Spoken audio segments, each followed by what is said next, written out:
दर्शनम्। శ్రీ గురుభ్యో నమః.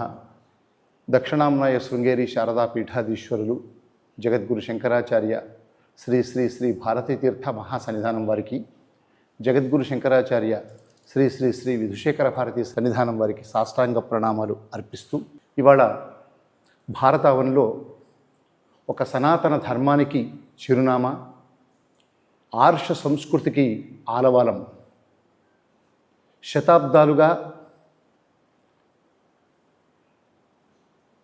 సంస్కార సమాజం, వైదిక ఆర్ష సంస్కృతిని ఈ సమాజానికి అందిస్తూ, ఇవాళ భారతదేశమంతా ఎందరో మహాత్ములు, ఆధ్యాత్మిక ధార్మికవేత్తలందరికీ అత్యంత పూజనీయ స్థానంగా వెలుగొందుతున్నటువంటి పీఠం దక్షిణాంనాయ శృంగేరి శారదా పీఠం.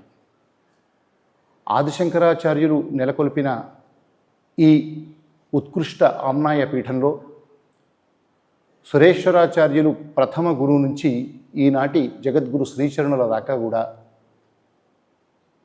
తపస్సు, అనుష్ఠానం, ప్రపంచమంతటికి కూడా సనాతన ధర్మాన్ని పునరుజ్జీవింపజేసే ఒక ధర్మ ప్రచారం, ధర్మ ప్రసారాన్ని అందిస్తున్నటువంటి మహోన్నతమైనటువంటి పీఠం ఈ శృంగేరి శారదా పీఠం.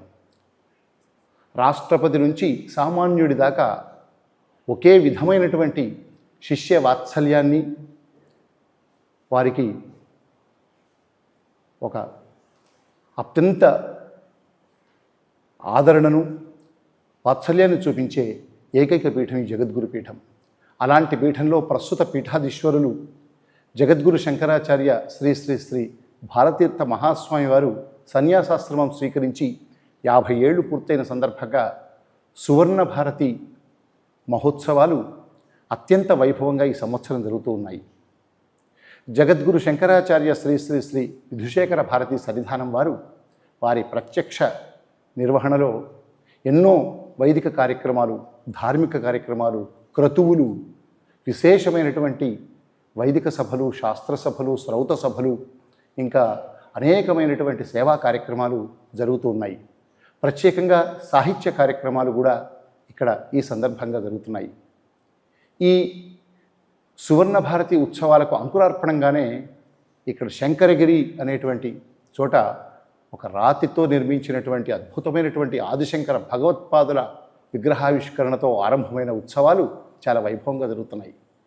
ఈ వైభవం మొత్తానికి కారణమైన, ఇందుకు దగ్గరుండి అన్ని విధాల ఈ సనాతన ధర్మాన్ని ఈ సమాజానికి అందించడంలో విశేషమైనటువంటి కృషి చేస్తున్న ఈ పీఠం యొక్క జగద్గురువులు శ్రీ శ్రీ శ్రీ విధుశేఖర భారతి సన్నిధానం వారిని ఈ పీఠం యొక్క వైశిష్ట్యంతో పాటుగా ఈ సువర్ణ భారతి మహోత్సవాల విశేషాలు తెలియజేయడం కోసం ప్రత్యేకంగా వారితో సంభాషించాలని ఆయన ప్రార్థించగా వారు ఎంతో అవ్యాజమైన వాత్సల్యంతో అంగీకరించారు. వారికి సాష్టాంగ ప్రణామాలు చేస్తూ, గురుగారు, ఈ సనాతన ధర్మం మనదంతా కూడా సనాతన ధర్మం అని అందరము అన్ని విధాలా అనుకుంటుంటాం. సనాతన ధర్మానికి నెలవుగా మన శృంగేరి శారదా పీఠం మా తాత ముత్తాతల నుంచి ఇప్పటిదాకా అందరూ కూడా ఇంట్లో గురువుల ఫోటోలతోనే మేము ఎప్పుడు ఈ సనాతన ధర్మానికి చిరునామాగా మేమంతా భావిస్తాం. మొదట సనాతన ధర్మం అంటే అసలు ఏంటి, సనాతన ధర్మాన్ని మనం ఎలా నిర్వచించుకోవాలో గురువులను తెలుసుకోవాలి. సనాతన ధర్మం అనేది ఒక గొప్ప ధర్మం. ఈ ధర్మానికి సనాతన ధర్మము అనేటటువంటి పేరుంది. ఇక్కడ 2 పదాలు ఉన్నాయి. ఒకటి సనాతనం అనే పదం ఒకటి, ధర్మము అనే పదం ఒకటి. అలాగే ఇంకా కొంచెం విస్తారంగా చెప్పేటదే సనాతన వైదిక ధర్మము అని కూడా అంటాం. సనాతనం, వైదికం, ధర్మం అని 3 పదాలు ఉన్నాయి. ఈ 3 పదాలని మనం సరిగ్గా విచారించి చూస్తే ఇవి కేవలం ఈ ధర్మానికి ఏదో ఒక పేరు పెట్టాలి కాబట్టి ఈ పేరు పెట్టారు అని మాత్రం కాకుండా దీని యొక్క ఉత్కృష్టతని మనకి చెబుతాయి ఈ 3 పదాలు. మొట్టమొదటి ఇప్పుడు ధర్మము అనేటటువంటి పదం ఏదైతే ఉందో దాని యొక్క అర్థం ఏమిటి అనంటే ఈ ప్రపంచాన్ని ధరించినటువంటిది. ఈ ధర్మం అనేది ఏదైతే ఉందో ఇది తన మీద ఈ ప్రపంచాన్ని ధరించింది. ఇది మనకు ఎలా తెలుస్తుంది అనంటే దీన్నే మనకి వేదం చెబుతూ ఉన్నది, మహానారాయణ ఉపనిషత్తు చెబుతూ ఉన్నది, ధర్మో విశ్వస్య జగతః ప్రతిష్ఠ అని మనకి ఆ ఉపనిషత్తు చెబుతూ ఉన్నది. కాబట్టి ధర్మో విశ్వస్య జగతః ప్రతిష్ఠ, సమస్త విశ్వానికి ధర్మమే ఆధారము అని చెప్తుంది. కాబట్టి ఇక్కడ ఆధారభూతమైనటువంటి ధర్మము అని దీని యొక్క అర్థం. అలాగే వైదిక ధర్మము అని అంటున్నాం. వైదిక అనే పదాన్ని ఎందుకు ప్రయోగిస్తున్నాము అనంటే ఈ లోకంలో ఏ విషయమైనా కూడా దానికి ఒక ప్రమాణం ఉండాలి. ఏమైనా కూడా దీనికి ఏమిటి ప్రమాణం, మొట్టమొదట మనం అడిగేటటువంటి ప్రశ్న దీనికి ఏమిటి ప్రమాణం. మీకు ఎవరో ఒక మనిషి వచ్చి ఏదో ఒక విషయం చెప్పాడు, వెంటనే మీరు ఏం చేస్తారు, ఇది నీకు ఎవరు చెప్పారు, నీకు ఎలా తెలిసింది అని అడుగుతాం. ఎవరినైనా అంతే. నాకు ఫలానా వాడు చెప్పారు అని, అథవా నేనే చూశాను అని వాడు చెప్తాడు. అప్పుడు వాడు చెప్పినటువంటి సరైనటువంటి ప్రమాణాన్ని బట్టే వాడు చెప్పాడు అని కనుక తీర్మానం అయితే అప్పుడు మనం వాడు చెప్పింది సరి అని నమ్ముతాం, నిజము అని చెప్పి తీర్మానం చేస్తాం. ఒకవేళ వాడికి ఎవరో దారిని పోయేవాడు ఎవడో దాని ఎవడో చెప్పాడు అని అంటే అయితే వాడి మాటలు పట్టుకోవాల్సిన అవసరం లేదు అని మనం వదిలేస్తాం. ఎందుకంటే అదేం ప్రమాణం కాదు కాబట్టి దాన్ని వదిలేస్తాం. కాబట్టి ఏ వస్తువైనా కూడా ఒక ప్రమాణంతో తీర్మానించబడాలి. అందుకే శాస్త్రంలోనూ ఒక మాట చెప్తారు, మానాధీన మేయ సిద్ధి అని ఒక మాటని చెప్తారు. మేయం అంటే పదార్థం అని. దాని యొక్క సిద్ధి ఎప్పుడవుతుంది అని అంటే మానంతో అవుతుంది. మానం అంటే ప్రమాణం అని అర్థం. కాబట్టి ఈ ధర్మం మన ఇంత గొప్ప ధర్మం, మాది ఇంత చాలా గొప్ప ధర్మం అని మనం చెప్పుకుంటున్నాం కదా, మరి ఇంత గొప్ప ధర్మానికి ప్రమాణం ఏమిటి అనేటటువంటి ప్రశ్న వస్తుంది కదా. ఆ ప్రశ్న వచ్చినప్పుడు దానికి మనం ఒక ప్రమాణం కూడా చూపించాలి. ఏమిటి ఆ ప్రమాణం అంటే అదే వేదం. వేదమే దీనికి ప్రమాణం. కాబట్టి ఇటువంటి వేదం అనేటటువంటి ప్రమాణంలో ప్రమాణం ద్వారా ప్రతిపాదించబడినటువంటి ధర్మం ఈ ధర్మం. కాబట్టి వైదికం అనేటటువంటి పదాన్ని ప్రయోగించారు. కాబట్టి అక్కడికి ఏమైంది, ధర్మం అనే పదం ఏం చెబుతోంది, ఈ ప్రపంచానికి ఆధారభూతమైనటువంటిది ఇది అని ఈ పదం చెప్తోంది. వైదికం అనేటటువంటి పదం దీనికి ఏమిటి ప్రమాణం అనేదాన్ని చూపిస్తోంది. ఇక సనాతనం అనేటటువంటి పదం ఉంది. ఈ సనాతన పదం ఏం చేస్తోంది అనంటే దీనికి ఏ విధమైనటువంటి కాల పరిచ్ఛేదం లేదు అని చూపిస్తోంది. కాల పరిచ్ఛేదం అంటే ఏమిటి అనంటే దాని యొక్క పరిమాణం ఇంత అనంటే ఇది ఇంతే ఉండేది అని చెప్పగలిగితే దాన్ని పరిచ్ఛేదం చేసినట్టు, కొలిచినట్లు. దీన్ని కొలవడానికి కుదరదు. అంటే ఇంతకాలం మాత్రమే ఇది ఉంటుంది అని చెప్పడం కుదరదు, అథవా ఇంతకాలం నుంచి మాత్రమే ఇది ఉన్నది అని చెప్పడం కుదరదు. ఇది అనాది కాలంగా వచ్చింది. ఇది శాశ్వతమైనటువంటి ధర్మం. ఇక్కడ అనాది పదం అనాది కాలంగా వచ్చేది, మా ధర్మం అనాది కాలంగా వచ్చిందని మనం చెప్తున్నాం. కానీ ఆ అనాది కాలంగా ఈ ధర్మం వచ్చింది అని చెప్పేటప్పుడు ఆ అనాది అనేటటువంటి పదం ఏదైతే ఉందో అది యద్యపి అక్కడ 3 అక్షరాల పదం అది, కానీ దాని యొక్క బరువు చాలా ఉంది. దాని యొక్క అర్థం చాలా గంభీరమైనటువంటిది. అది మనకి తెలియాలంటే మనం సామాన్యంగా ఒకసారి జ్యోతిష్ శాస్త్రంలో అథవా మన పురాణాల్లోనూ చెప్పినటువంటి ఆ కాల గణనని సామాన్యంగా సంక్షేపంగా ఒకసారి కనుక మనం చూస్తే దాని యొక్క గొప్పతనం అనేది, మనం అనాది అనే పదాన్ని ఎందుకు ప్రయోగిస్తున్నాం, ఊరికే నోటిమాటగా అనాది అని అనట్లేదు అనేది మనకు తెలిసి వస్తుంది. ఇప్పుడు శాస్త్రంలో ఇప్పుడు మన కలియుగం ఇదంతా కూడా, పైగా ఈ విషయాలన్నీ కూడా ఎక్కడో లేవు. రోజు మనం సంకల్పం చేస్తాం కదా, ఏదైనా అందరూ సంధ్యావందనం చేసేటప్పుడు పూజ చేసేటప్పుడు ఒక సంకల్పం చేస్తారు కదా. దాంట్లో ఏం చెప్తారు, మొట్టమొదట అద్య బ్రహ్మణ ద్వితీయ పరార్థే శ్వేతవరాహ కల్పే వైవస్వత మన్వంతరే కలియుగే ప్రథమ పాదే భారతవర్షే భరతఖండే అంతా చెప్తున్నాం కదా. ఈ అన్ని పదాల్లో ఆ కాలం అనేది వచ్చేసింది. బ్రహ్మణ ద్వితీయ పరార్థే శ్వేతవరాహ కల్పే ఏమిటి, పదాలకంతా ఏమిటి అర్థం ఎవరైనా ఆలోచించారా? శ్వేతవరాహ కల్పే అంటే ఏమిటి, వైవస్వత మన్వంతరం అంటే ఏమిటి, అదేమిటి మన్వంతరం అంటే ఏమిటి, కలియుగం అంటే ఏమిటి, ప్రథమ పాదం అంటే ఏమిటి, ఈ అన్ని పదాలను కనుక మనం సరిగ్గా విచారణ చేస్తే ఆ పదాలకు ఏమిటి అర్థం అనే దాన్ని కనుక మనం సరిగ్గా ఆలోచిస్తే దాంట్లో ఈ అర్థం అంతా వస్తుంది. ఇక్కడ మనం కలియుగం అంటున్నాం, అంతా కలియుగంలో ఉన్నామని చెప్తున్నాం కదా. ఈ కలియుగం యొక్క కాలం ఎంత, 4,32,000 సంవత్సరాలు. ఇంత కాలాన్ని కలియుగం అని అంటారు. అప్పుడు ఒకసారి కలియుగం మొత్తం గడవాలి అంటే 4,32,000 సంవత్సరాలు గడవాలి. ఇక్కడ ఇంకో విశేషం ఏంటంటే దీని వెనకది ద్వాపరయుగం ఎంత పెద్దది అని అంటే ఈ 4,32,000 సంవత్సరాలు ఇంకో 4,32,000 సంవత్సరాలు కలిపితే అది ద్వాపరయుగం. దానికి ఇంకో 4,32,000 సంవత్సరాలు కలిపితే త్రేతాయుగం. దానికి ఇంకో 4,32,000 సంవత్సరాలు కలిపితే అది కృతయుగం. ఇవన్నీ కూడా అన్ని యుగాలని కలుపుకుంటే వాటి యొక్క కాలం దాదాపుగా 43 లక్షల చిల్లర వస్తుంది. దీని అంతటినీ కలిపి ఒక మహాయుగం అని అంటారు. ఇప్పుడు అంటే ఇప్పుడు మనిషి తన యొక్క ఆయుష్ నుంచి చూసుకోవడం మొదలెడితే అప్పుడు వాడికి తెలుస్తుంది. ఇప్పుడు మనిషి యొక్క ఆయుష్ సామాన్యంగా ఒక 100 సంవత్సరాలు. ఇప్పుడు కలియుగం 4,32,000 సంవత్సరాలు. ఒకసారి కలియుగం గడవాలి అని అంటే మనిషి ఎన్నిసార్లు పుట్టాలి, ఎన్నిసార్లు పోవాలి, ఎన్నిసార్లు వీడి జన్మని పొందాల్సి వస్తుంది. ఒక 100 సంవత్సరాలు బతికేటటువంటి మనిషి, అందులో మనిషిగా పుడితే ఒక 100 సంవత్సరాలు, వేరే ఏదో ప్రాణులుగా పుడితే ఇంకా తక్కువే, ఇంకా ఎక్కువసార్లు. ఒకసారి మనిషి పుట్టిపోయే లోపు ఎన్నో ప్రాణులు ఎన్నోసార్లు జన్మనెత్తుతూ ఉంటాయి. అప్పుడు ఆ రకంగా ఎన్నిసార్లు జన్మలు వస్తాయి, ఎన్నిసార్లు మరణం వస్తుంది. ఇదంతా కేవలం కలియుగంలో మీరు ఆలోచిస్తే అప్పుడు ఇంత పెద్ద సంఖ్య. అలాగే 4 యుగాల్లోనూ ఆలోచిస్తే అది ఇంకా పెద్దదవుతుంది. ఈ 4 యుగాల్ని కలిపితే ఒక మహాయుగం అని అంటారు. అటువంటి 71 మహాయుగాల్ని ఒక మన్వంతరం అని అంటారు. అటువంటి 14 మన్వంతరాల్ని ఒక కల్పం అని అంటారు. అంటే సామాన్యంగా 1000 మహాయుగాలు, 1000 మహాయుగాలని ఒక కల్పం అని అంటారు. ఈ ఒక కల్పం అనేది బ్రహ్మకి, ఎవరైతే సృష్టికర్తగా ఉన్నాడో ఆ బ్రహ్మకి ఒక పగలు. అలాగే ఇంకో కల్పం అనేది బ్రహ్మకి ఒక రాత్రి. దీన్నే అక్కడ భగవద్గీతలో కూడా కృష్ణుడు చెప్పాడు, సహస్రయుగ పర్యంతం అహర్యద్ బ్రహ్మణో విదుహో రాత్రిం యుగ సహస్రాంతాం తేహో రాత్ర విదో జనా అని భగవద్గీతలో కూడా ఒక శ్లోకంలో చెప్పాడు. కాబట్టి ఇంత ఉంది. కాబట్టి అక్కడికి 2000 మహాయుగాలు. ఇప్పుడు ఒక మహాయుగంలోనే, ఒక కలియుగంలోనే ఎన్నిసార్లు మనిషి జన్మెత్తాల్సి వస్తుంది, ఒక మహాయుగంలో ఎన్నిసార్లు జన్మెత్తాల్సి వస్తుంది, ఒక మన్వంతరంలో ఎన్నిసార్లు జన్మెత్తాలి, ఒక కల్పంలో ఎన్నిసార్లు జన్మెత్తాలి.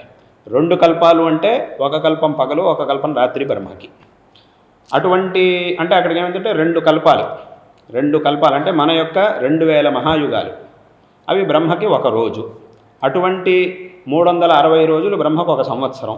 అటువంటి 100 సంవత్సరాలు బ్రహ్మ యొక్క ఆయుష్ అని అన్నారు. దాన్ని అక్కడ మనం చెప్తూ ఉన్నాం. ఏమిటి? బ్రహ్మణ ద్వితీయ పరార్ధే అని అంటున్నాం. పరార్ధం అంటే ఆ బ్రహ్మ యొక్క 50 ఏళ్ల ఆయుష్ పరార్ధం, ఒక పరార్ధం. ఇంకో 50 ఏళ్ల ఆయుష్ని ఇంకో పరార్ధం అని అంటారు. ఇప్పుడు ప్రస్తుతం ఉండేటటువంటి బ్రహ్మకి 50 ఏళ్ళు పూర్తయ్యాయి, ఇంకో తర్వాత 50 ఏళ్ళు నడుస్తున్నాయి. కాబట్టి ద్వితీయ పరార్ధంలో ఉన్నాము అని చెప్తున్నాం. బ్రహ్మణ, ఈ సృష్టికర్త అయినటువంటి బ్రహ్మ యొక్క 2వ పరార్ధంలో మనం ఉన్నాము అని చెప్తున్నాం. అలాగే ఈ పరార్ధంలో శ్వేతవరాహ కల్పంలో ఉన్నాం. కల్పం, ఈ కల్పం చెప్పాం కదా, ఒక కల్పం, దీనికి శ్వేతవరాహ కల్పం అని పేరు. అటువంటి కల్పంలో ఉన్నాము. వైవస్వత మన్వంతరం, దాంట్లో 14 మన్వంతరాల్లో వైవస్వత మన్వంతరంలో ఉన్నాము. దాంట్లో వచ్చినటువంటి కలియుగంలో ఉన్నాము. అలా చెప్పుకుంటూ ప్రస్తుతం ఆ రోజుకి మనం ఆ కలియుగంలోనూ మళ్ళీ ప్రథమ పాదంలో, మొదటి పాదంలో మనం ఉన్నాము. అలా ఒక్కొక్కటిగా చెప్పుకుంటూ వచ్చి మనం ప్రస్తుతం ఏ రోజులో ఉన్నాము, ఏ తిథి అనేదాన్ని మనం చెప్పుకుంటూ వస్తున్నాం. కాబట్టి ఇంత పెద్ద సంఖ్య ఉంది. ఇప్పుడు ఆ బ్రహ్మ యొక్క ఆయుష్ని మన యొక్క ఆయుష్ని కనుక మనం చూసుకుంటే, పోల్చుకుంటే ఎంత అవుతుంది? అసలు చాలా తేడా వస్తుంది. ఒక బ్రహ్మ యొక్క ఆయుష్ పూర్తయ్యేలోపు ఎన్నిసార్లు జన్మనెత్తాల్సి వస్తుంది, ఎన్నిసార్లు పోవాల్సి వస్తుంది. శంకరాచార్యులు వారు చెప్పినట్టు పునరపి జననం పునరపి మరణం, ఇలా చాలా చెప్పారు. కాబట్టి ఇన్ని విషయాలు, ఇంత పెద్ద దీర్ఘకాలం. అయితే అక్కడ కూడా ఇంకా లెక్క పూర్తవలేదు. ఇదంతా కూడా ఒక బ్రహ్మ యొక్క ఆయుష్. ఇప్పుడు 100 ఏళ్ళు బ్రహ్మ ఆయుష్ అంటున్నాం కదా, మరి ఆ 100 ఏళ్ల క్రితం ఈ బ్రహ్మ ఎక్కడున్నాడు? అథవా ఆ 100 ఏళ్ళు అయిపోయిన తర్వాత మరి బ్రహ్మ ఏమవుతాడు? ఇంకో బ్రహ్మ వస్తాడు. ఎందుకంటే ఇక్కడ బ్రహ్మ, ఇంద్రుడు, అగ్ని ఇవన్నీ కూడా పదవులు. అవన్నీ కూడా ఏదో ఒక వ్యక్తుల పేర్లు. ముఖ్యమంత్రి, రాష్ట్రపతి, ప్రధానమంత్రి, ముఖ్యమంత్రులాగా ఆ స్థానంలోకి ఎవరు వస్తారో వాళ్ళని ప్రధానమంత్రి అని అంటాం. అదేదో ఒక వ్యక్తి, ప్రధానమంత్రి అంటే ఎవరో ఒక వ్యక్తి పేరు కాదు, అది ఆ స్థానానికి ఎవరు వస్తారో ఆయన్ని మనం ప్రధానమంత్రి అని అంటాం. ముఖ్యమంత్రి అని కూడా అంతే. బ్రహ్మ అంటే కూడా ఏమిటి? సృష్టికర్త బ్రహ్మ అంటే ఏమిటి? అది ఎవరో ఒక వ్యక్తి పేరు కాదు, ఆ స్థానానికి ఎవరు వస్తారో వాళ్ళని బ్రహ్మ అని అంటాం. అందుకే ఇప్పుడు మీరు ఆంజనేయ స్వామి 108 నామాలు చూస్తే దాంట్లో ఒక నామం ఉంటుంది, భవిష్యత్ చతురాననాయ నమః అని ఒక నామం ఉంటుంది. భవిష్యత్ బ్రహ్మ అంటే ఇప్పుడు ఉన్నటువంటి బ్రహ్మ యొక్క అవధి పూర్తయిన తర్వాత ఆంజనేయ స్వామి బ్రహ్మస్వరూపంలో ఉండి మళ్ళీ ప్రపంచం యొక్క సృష్టిని చేస్తాడు అని దాని యొక్క తాత్పర్యం. కాబట్టి ఈ రకంగా. అలాగే ఇంద్రుడు కూడా అంతే. మనకి వామనుడి అష్టోత్తర శతనామాలు చదువుతుంటే దాంట్లో ఒక నామం వస్తుంది, బలి భావీంద్ర పట్టదాయ నమః అని ఒక నామం ఉంది. అంటే ఆ బలి తన మొత్తాన్ని భగవంతుడికి సమర్పించి పాతాళలోకానికి వెళ్ళిపోయిన తర్వాత ప్రసన్నుడైనటువంటి విష్ణువు వామనుడు బలికి ఒక వరం ఇస్తాడు. ఏమిటంటే భవిష్యత్తులో ఇప్పుడున్నటువంటి ఇంద్రుడి అవధి పూర్తయిన తర్వాత భవిష్యత్తులో నీకు ఆ ఇంద్ర పదవి లభిస్తుంది. అయితే అప్పటి వరకు నువ్వు పాతాళంలో ఉండాల్సి వస్తుంది, భవిష్యత్తులో నువ్వు ఇంద్రుడి స్థానానికి వస్తావు అని ఒక వరాన్ని ఇస్తాడు. కాబట్టి ఇవన్నీ కూడా పదవులు. కాబట్టి అక్కడికి ఏమైంది? ఇప్పుడున్నటువంటి బ్రహ్మ యొక్క కాలం ఇది.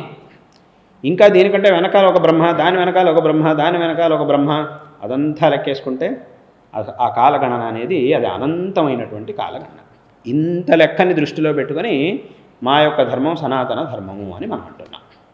కాబట్టి ఇక్కడ అదే అనాది కాలం నుంచి వచ్చినటువంటి ధర్మము అని అంటున్నాం. కాబట్టి ఇక్కడ ఏదో అనాది అంటే ఏదో ఒక పదం ఊరికే అలా చెప్పేయడం కాదు, ఇంత గంభీరమైనటువంటి అర్థం పెట్టుకొని దీన్ని మనం చెప్తున్నాం.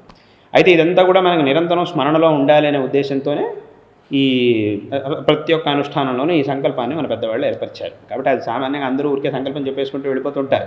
దానికి ఏమిటి పదం, ఈ పదానికి ఏమిటి అర్థం అనేది ఎవరు విచారణ చేయరు. ప్రమాణం, సనాతన ధర్మానికి ప్రమాణం అది. కాబట్టి ఇది అనాది కాలం నుంచి వచ్చినటువంటి ధర్మం. కాబట్టి దీని వెనకాల ఇంత అర్థం ఉంది. కాబట్టి దీన్ని సనాతనం అని అన్నారు. ఎప్పుడూ ఉండేటటువంటిది, ఎప్పుడూ వినాశం లేనటువంటిది, ఆది లేనటువంటి, ఆద్యంతములు లేనటువంటి ధర్మము అని దీని యొక్క అర్థం. కాబట్టి ఇది ఇక్కడ సనాతన ధర్మం అనే పదానికి అర్థం. అందుకే ఈ సనాతనం అనే పదాన్ని నేను చాలా చోట్ల చెప్తూ ఉంటాను. ఈ సనాతనం అనే పదాన్ని 2 చోట్ల మాత్రమే ప్రయోగిస్తాం. ఒకటి దేవుడి గురించి చెప్పేటప్పుడు సనాతనుడు అని అంటాం. రెండోది మన ధర్మం. ఈ ధర్మం సనాతనం, భగవంతుడు సనాతనుడు. భగవంతుడికి ఆద్యంతాలు లేవు కాబట్టి ఆయన్ని సనాతనుడు అని అంటాం. ధర్మానికి ఆద్యంతాలు లేవు కాబట్టి దీన్ని సనాతనం అని అన్నారు. ఇది అక్కడ ఉండేటువంటి. కాబట్టి సనాతనం వైదికం ధర్మం, సనాతన వైదిక ధర్మము అని మనం దీన్ని అంటూ ఉన్నాం. ఆ పేరుకి ఏమిటి అర్థం అనే దాని గురించి ఇదంతా అయింది. ఇంకా ఆ ధర్మంలో మనం ఆచరించాల్సినటువంటిది ఏంటి, దాంట్లో చాలా విషయాలు ఉన్నాయి, చాలా విస్తారమైనటువంటి విషయాలు ఉన్నాయి. అయితే దాన్ని సంక్షేపంగా చెప్పాలంటే దాన్ని కూడా నేను చాలా చోట్ల చెప్తూ ఉంటాను. సంక్షేపంగా చెప్పాలి అనంటే మన సనాతన ధర్మం చెప్తున్నది ఏమిటి అనంటే భగవద్ ఆరాధన చెయ్యి, పరోపకారం చెయ్యి. ఈ 2 విషయాలనే మన సనాతన ధర్మం చెప్తాం. ఇప్పుడు ఎవరైనా మిమ్మల్ని సనాతన ధర్మం అంటే ఏమిటి అని ఒక ప్రశ్న అడిగినప్పుడు దానికి 2 మాటల్లో సమాధానం చెప్పాలంటే ఇది: భగవద్ ఆరాధన చేయడం, పరోపకారం చేయడం, ఇతరులకు ఉపకారం చేయడం. ఇదే సనాతన ధర్మం అనంటే. ఎవరైతే భగవద్ ఆరాధన చేస్తాడో, పరోపకారం చేస్తాడో వాడు సనాతన ధర్మ అనుయాయి అని అర్థం. అసలైనటువంటి సనాతన ధర్మాన్ని ఆచరించేవాడు వాడు.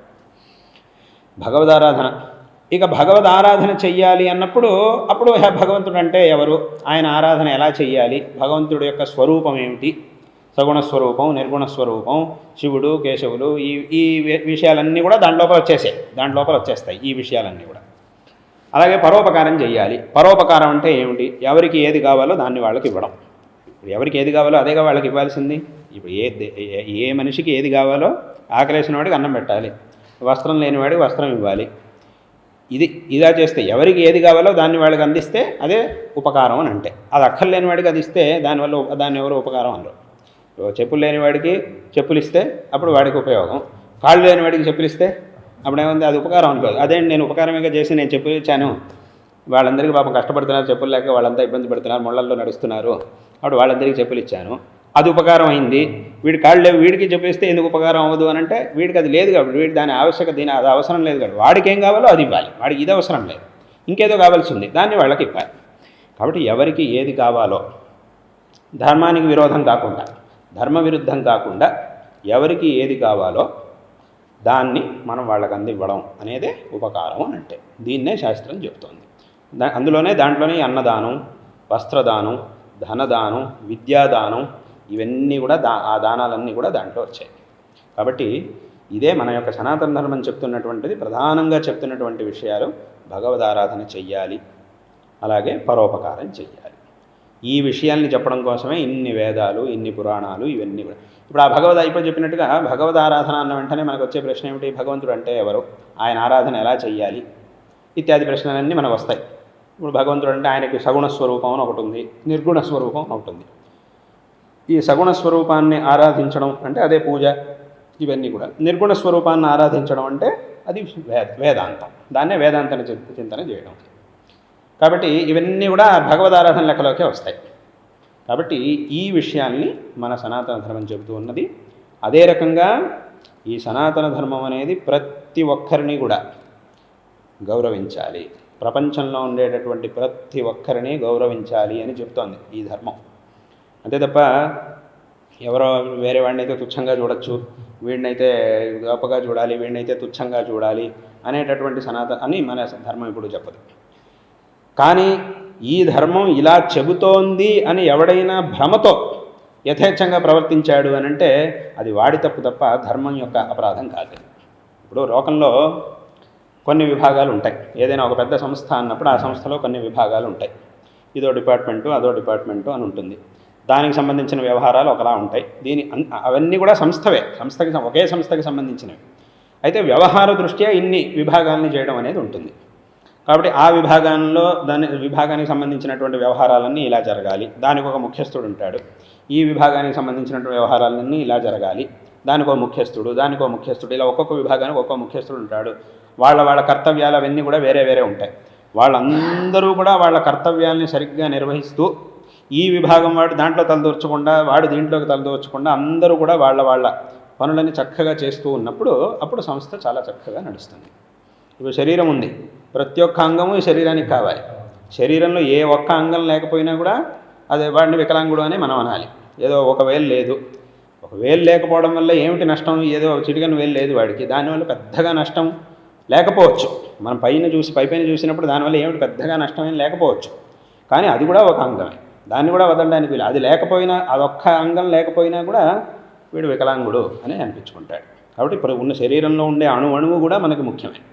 ఏ ఒక్కటి లేకపోయినా కూడా వాడు వికలాంగుడు అనేటటువంటి లెక్కలోకి వస్తాడు. వాడి శరీరం పరిపూర్ణం కాదు. వికలాంగుడు అంటే ఏమన్నా దాని అర్థం? వాడి శరీరం పరిపూర్ణంగా లేదు అనే దాని యొక్క అర్థం. అదే రకంగా సమాజంలో ఉండేటటువంటి ప్రతి ఒక్క మనిషికి ఒక గౌరవం ఉంది. ప్రతి ఒక్క మనిషిని గౌరవించాలి. ఎవ్వరిని మనం గౌరవించకుండా, ఎవ్వరిని మనం తుచ్చంగా చూసినా కూడా అది సరైనటువంటి పరిపూర్ణమైనటువంటి సమాజం అని అనిపించుకోదు, పరిపూర్ణమైనటువంటి అభివృద్ధి అని అనిపించుకోదు. అందరికీ కూడా మనం తప్పకుండా ఎవరి గౌరవం వాళ్ళకి తప్పకుండా ఇవ్వాలి. ఎందుకంటే ఏదో చెప్పాను కదా, ఇప్పుడు శరీరంలో ఉండే ఒక్కొక్క అంగానికి ఒక్కొక్క కర్తవ్యం ఉంది.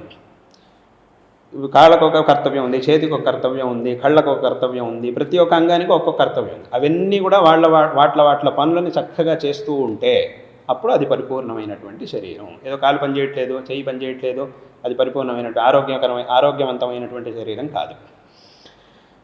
కాబట్టి ఇక్కడ ప్రతి ఒక్క అంగం యొక్క ఆరోగ్యము మనకి ముఖ్యం. ఏ అంగం ఎక్కడ అనారోగ్యమైనా కూడా, అందుకే ఇప్పుడు ఎక్కడ ఒక చోట అనారోగ్యం మొదలైనా కూడా దాన్ని మనం అలాగే వదిలేస్తే ఏమవుతుంది? ఇదేదో వేడిలోనే కదా, ఓ పాము కరిచింది అనుకోండి వేలికి, అది వేలికేగా కరిచింది పర్వాలేదులేండి, అదే తలకో మేడకో కరిచుంటే ఆలోచించాలి, కానీ వేలి కరిస్తే ఎందుకంటే ఆలోచించడం అని అనలేం.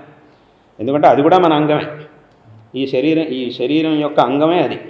దాన్ని కనుక మనం అలాగే వదిలేస్తే అదేమవుతుంది? వెంటనే అక్కడి నుంచి బాగి శరీరం మొత్తం బాగుతుంది. అప్పుడు ఈ సమాజంలో ఏ ఒక్కడికి కష్టం వచ్చినా కూడా దాన్ని మనం అలాగే వదిలేస్తే, పోతే పోనీ మనకెందుకని చెప్పి వదిలేస్తే అదలా వ్యాపించి మొత్తం సమాజమే నాశనం అయిపోతుంది. కాబట్టి మన ధర్మం ఏం చెబుతోంది? అందరినీ కూడా ఎంతో గౌరవంగా చూడాలి, ప్రతి ఒక్క మనిషికి గౌరవం ఇవ్వాలి. అయితే ఏమిటంటే ఇప్పుడు చెప్పినట్టుగా ఒక సంస్థలో ఒక్కొక్క విభాగానికి చెందినటువంటి కార్యశైలి, కర్తవ్యాలు, ఆ వ్యవహారాలు అవన్నీ కూడా వేరువేరుగా ఉంటాయి. అవన్నీ కూడా ఇప్పుడు వీళ్ళందరూ ఒక సంస్థ యొక్క ఉద్యోగులు అనేటటువంటి విషయంలో ఏమాత్రం సందేహం లేదు, అందులో అంతా ఒకటే. కొన్ని విషయాల్లో మాత్రం వీడికి ఒక కర్తవ్యం, వాడికి ఒక కర్తవ్యం అనేటటువంటి భేదం ఉంటుంది. అయితే ఇప్పుడు ఆ భేదాన్ని పెట్టుకొని వీడు పెద్దవాడు, వీడిని ఎలాగైనా ఇప్పుడు ఒకడు ఉన్నాడు, ఒక సంస్థలో ముఖ్యస్థుడు అధికారి ఒకడు ఉన్నాడు, వాడి కింద పనిచేసేవాడు ఒకడు ఉన్నాడు. ఇప్పుడు ఒక పైనుండే అధికారి, కింద పనిచేసేవాడు అనేటటువంటి భేదం ఎందుకు వచ్చింది? ఆ భేదాన్ని ఎందుకు పెడుతున్నాం లోకంలో? అన్ని చోట్ల, అది ఒకటి ఇక్కడ మాత్రం కాదు, ప్రపంచంలో ఎక్కడికి వెళ్ళినా కూడా వీడు ఒక అధికారి, వాడి కింద పనిచేసేవాడు, ఈ భేదాలు ఉన్నాయి. ఇవన్నీ ఎందుకు వచ్చినాయి అని అంటే వ్యవహారం కోసం. ఇప్పుడు ఆ పైన ఉండేవాడు, పైన కూర్చున్నటువంటి వాడు, వీడు నా కింద పనిచేసేవాడు కదా, కాబట్టి నేను వీడిని ఎలాగైనా చూడొచ్చు, వీడిని తుచ్చంగా చూడొచ్చు అని చెప్పి వాడిని తుచ్చంగా చూస్తే దానివల్ల ఏమవుతుంది? అలా చూడడానికి వీల్లేదు, అలా చూడకూడదు. వీడిని నీ కింద పెట్టింది ఎందుకు అని అంటే వాడికి ఒక సామర్థ్యం ఉన్నది, వాడి సామర్థ్యాన్ని బట్టి వాడి చేత నువ్వు పని చేయిస్తే, వాడికి నువ్వు మార్గదర్శనం చేసి పని చేయించుకుంటే సంస్థకి మంచిది అవుతుంది, వాడికి మంచిది, సంస్థకి మంచిది, నీకు మంచిది. కాబట్టి వాడు నీ కింద ఉన్నాడు. అలాగే ఇప్పుడు ఆ కింద ఉండేవాడు, వీడు నా అధికారి అని ఎందుకు ఒప్పుకోవాలి అని అంటే వాడు నీకు మార్గదర్శనం చేసేవాడు, నీకంటే ఎక్కువ సామర్థ్యం కలిగిన వాడు కాబట్టి నీకు అధికారిగా ఉన్నాడు, కాబట్టి నీకు మార్గదర్శనం చేస్తాడు. వాడు చేసినటువంటి మార్గదర్శనంతో నువ్వు చక్కగా పనిచేస్తే నీకు మంచి పేరు వస్తుంది, వాడికి మంచి పేరు వస్తుంది, సంస్థకి మంచి పేరు వస్తుంది.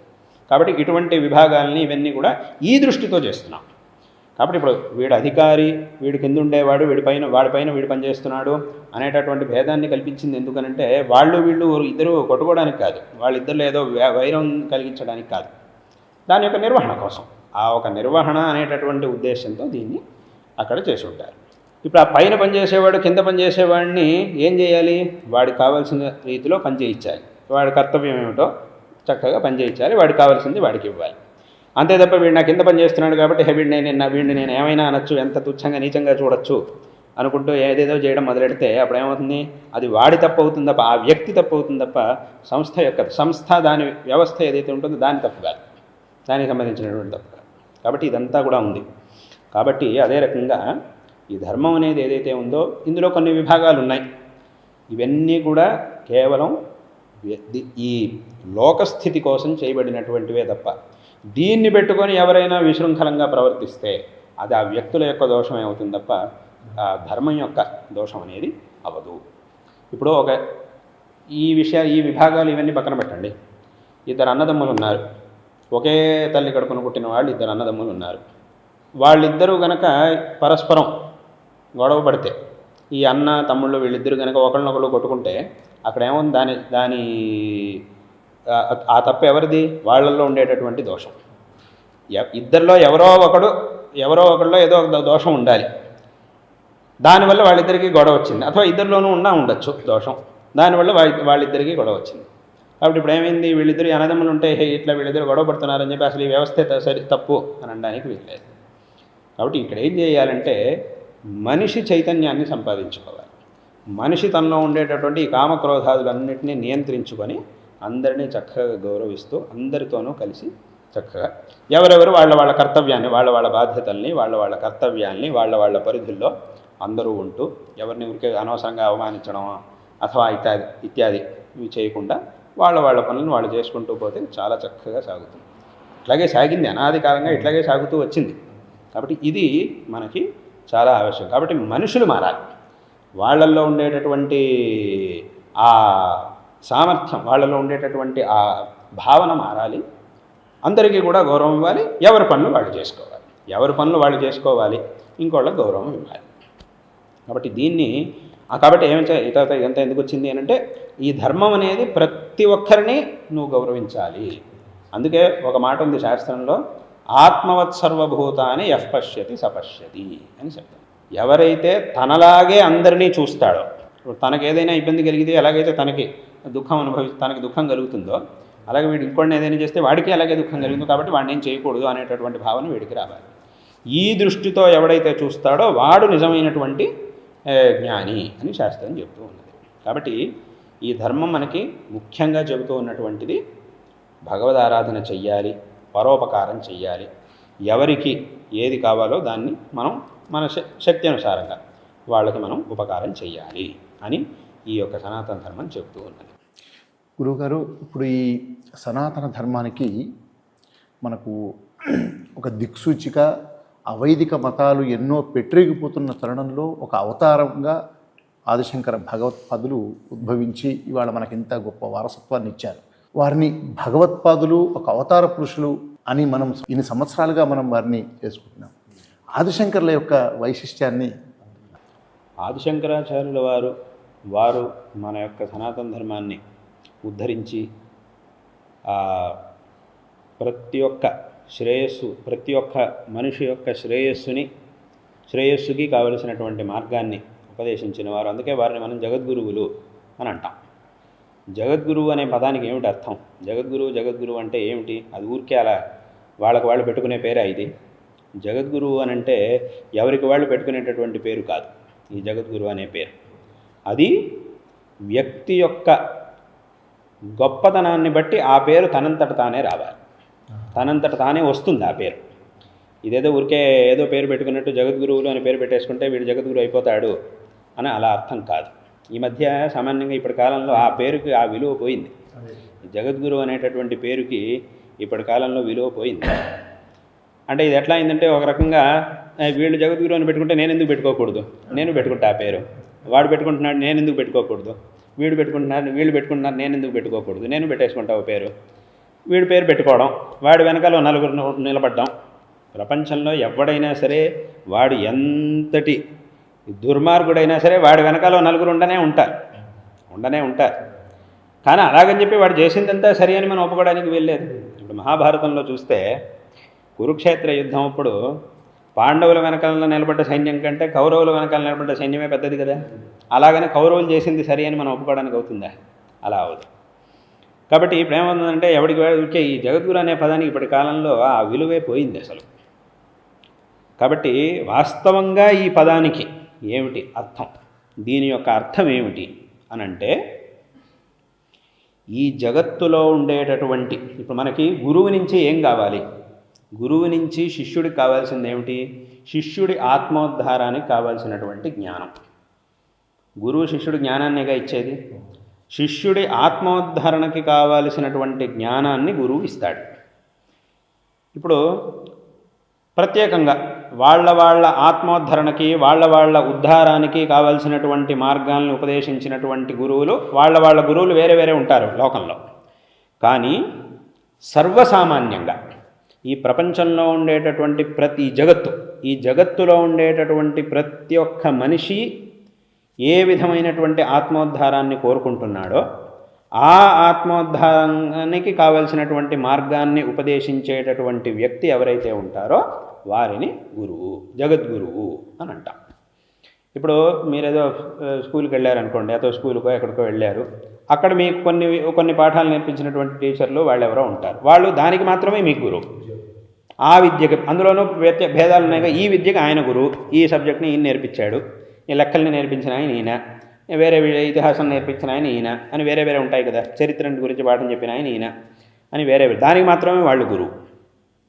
కానీ ఈ ప్రపంచంలో ఉండే ప్రతి ఒక్క మనిషి కోరుకునేటటువంటిది ఏదైతే ఉందో అది నాకు కావాలి, అది ఉంటే నేను చాలా నా జీవితం సార్థకం అవుతుంది అని దేన్నైతే కోరుకుంటారో దానికి కావలసినటువంటి మార్గాన్ని చూపించేది ఎవరైతే ఉంటారో వారిని జగద్గురువులు అని అంటారు. ఈ ప్రపంచంలో ఉండేటటువంటి ప్రతి ఒక్క మనిషి కోరుకునేది ఏమిటి? సుఖం. అందులోనూ సుఖం అంటే ఊరికే ఒకసారి వచ్చేడిపోతే అటువంటి సుఖం కాదు కోరుకునేది, శాశ్వతమైనటువంటి సుఖం. నేను ఎప్పుడూ సుఖంగా ఉండాలి, ఇదేగా ప్రతి మనిషి కోరుకునేది. అలాగే నాకు ఎప్పుడూ దుఃఖం అనేది రాకూడదు అనే ప్రతి మనిషి కోరుకుంటాడు. కానీ అలా లేదు, వాస్తవంగా అలా అవ్వట్లేదు, వీడు అనుకున్నట్టుగా అవ్వట్లేదు. నేను ఎప్పుడూ సుఖంగానే ఉండాలి అని కోరుకున్నా కూడా సుఖం దొరకట్లేదు. నాకు దుఃఖం అనేది ఎప్పుడూ రాకూడదు అని అనుకున్నా కూడా కష్టాలు ఆగట్లేదు, కష్టాలు వస్తూనే ఉన్నాయి, ఏదో ఒక రకమైనటువంటి కష్టం వస్తూనే ఉంది. ఇదంతా జరుగుతోంది. కానీ దీని నుంచి మనం బయటికి రావాలి. ఇప్పుడు మనం అనుకున్నట్టుగా నాకు సుఖమే ఎప్పుడూ కావాలి అని అనుకున్నా కూడా సుఖం దొరకట్లేదు. ఎందుకు? దానికి ఏదో కారణం ఉంది, ఎక్కడో లోపం ఉంది. నాకు కష్టాలే రాకూడదు అని అనుకున్నా కూడా కష్టాలు ఆగట్లేదు. ఎందుకు? దానికి కూడా ఏదో ఒక లోపం ఉంది, ఇంకా మనం చేయాల్సింది ఏదో ఉంది. అది చేస్తే ఇదేమీ అసంభావితమైనటువంటిది ఏం కాదు, ఇదేవో అసంభవం అనేం లేదు, అవుతుంది. కానీ దానికి మనం అనుసరించాల్సినటువంటి మార్గం ఒకటి ఉన్నది.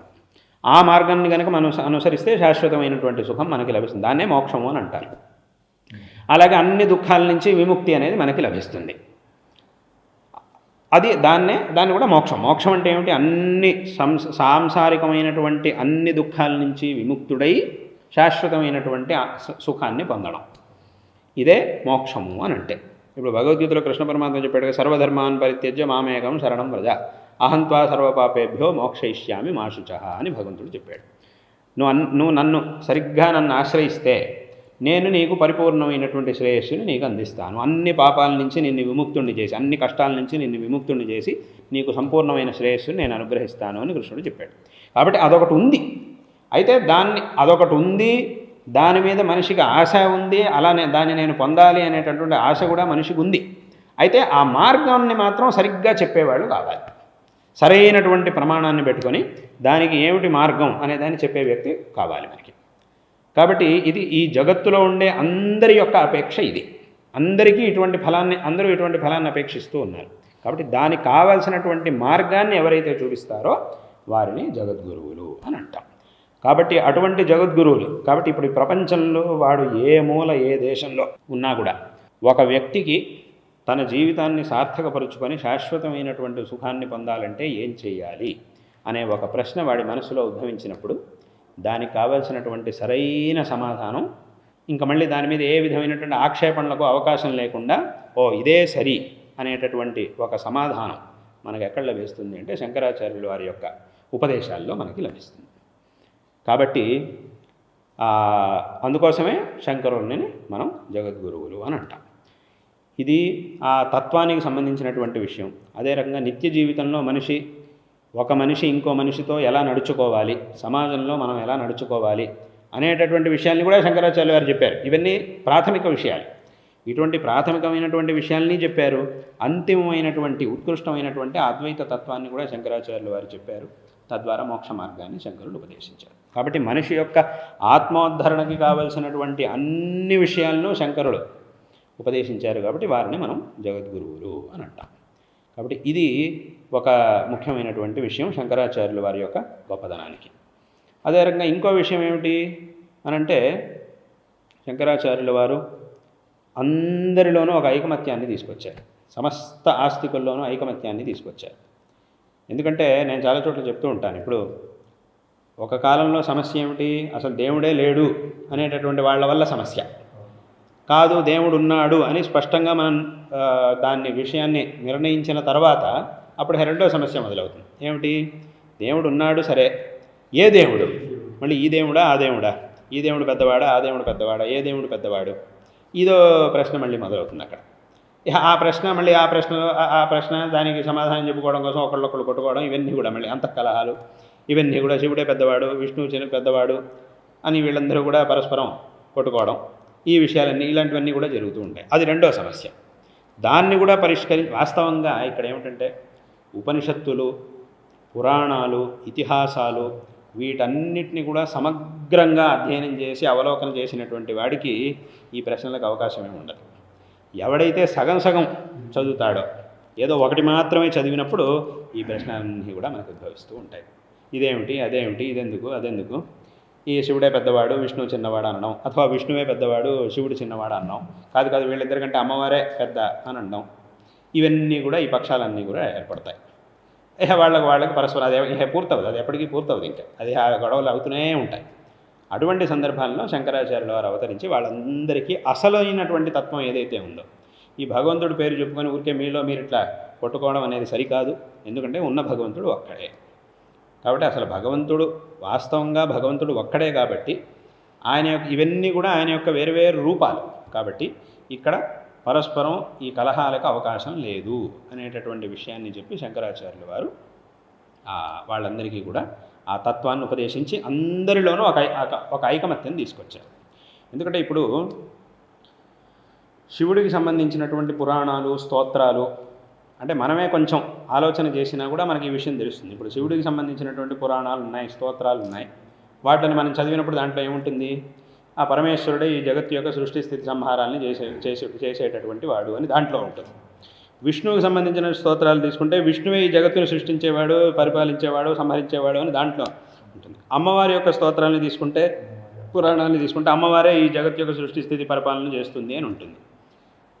ఇలా ఏ దేవతకి సంబంధించినటువంటి స్తోత్రాలని, పురాణాలని మీరు తీసుకున్నా కూడా ఆ దేవతే ఈ జగత్తు యొక్క సృష్టి స్థితి సంహారాలను చేస్తున్నాడు అని వస్తుంది దాంట్లో. ఇప్పుడు వీళ్ళందరూ కనుక వేరు ఒకళ్ళు పెద్ద ఒకళ్ళు చిన్న అని కనుక మనం తీసుకుంటే అప్పుడు శివుడు సృష్టించినటువంటి జగత్తేది, శివుడే సృష్టి సంహారాలను చేస్తున్నాడని పురాణంలో ఉంది. ఈ పురాణంలో ఇట్లా ఉంది.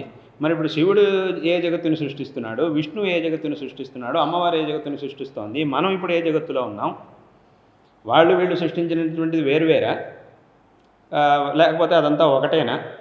ఇప్పుడు మనం ఏ జగత్తులో, మనం ఒక జగత్తులో ఉన్నాం కదా. ఇప్పుడు దీన్ని సృష్టించింది ఎవరు? శివుడు సృష్టించాడు అనాలా, విష్ణువు సృష్టించాడు అనాలా, ఏమనాలి? ఇప్పుడు కాదండి, శివుడు ఒక ప్రపంచాన్ని సృష్టించాడు అన్నాం, విష్ణువు ఒక ప్రపంచాన్ని సృష్టించాడు అని అన్నాం, అమ్మవారు ఒక ప్రపంచాన్ని సృష్టించింది, వాళ్ళు సృష్టించిన ప్రపంచాలు జగత్తులు వేరు అని అందాము అని అంటే అప్పుడు ఏమవుతుంది? ఇప్పుడు విష్ణువే తప్ప ఇంకెవ్వరూ లేరు, శివుడు చాలా చిన్నవాడు అనేటటువంటి అనే వాళ్ళు ఎవరైతే ఉన్నారో, అథవా శివుడు అదే రకంగా విష్ణువుకి తీసుకుంటే శివుడు కూడా అలాగే తీసుకోవాలి.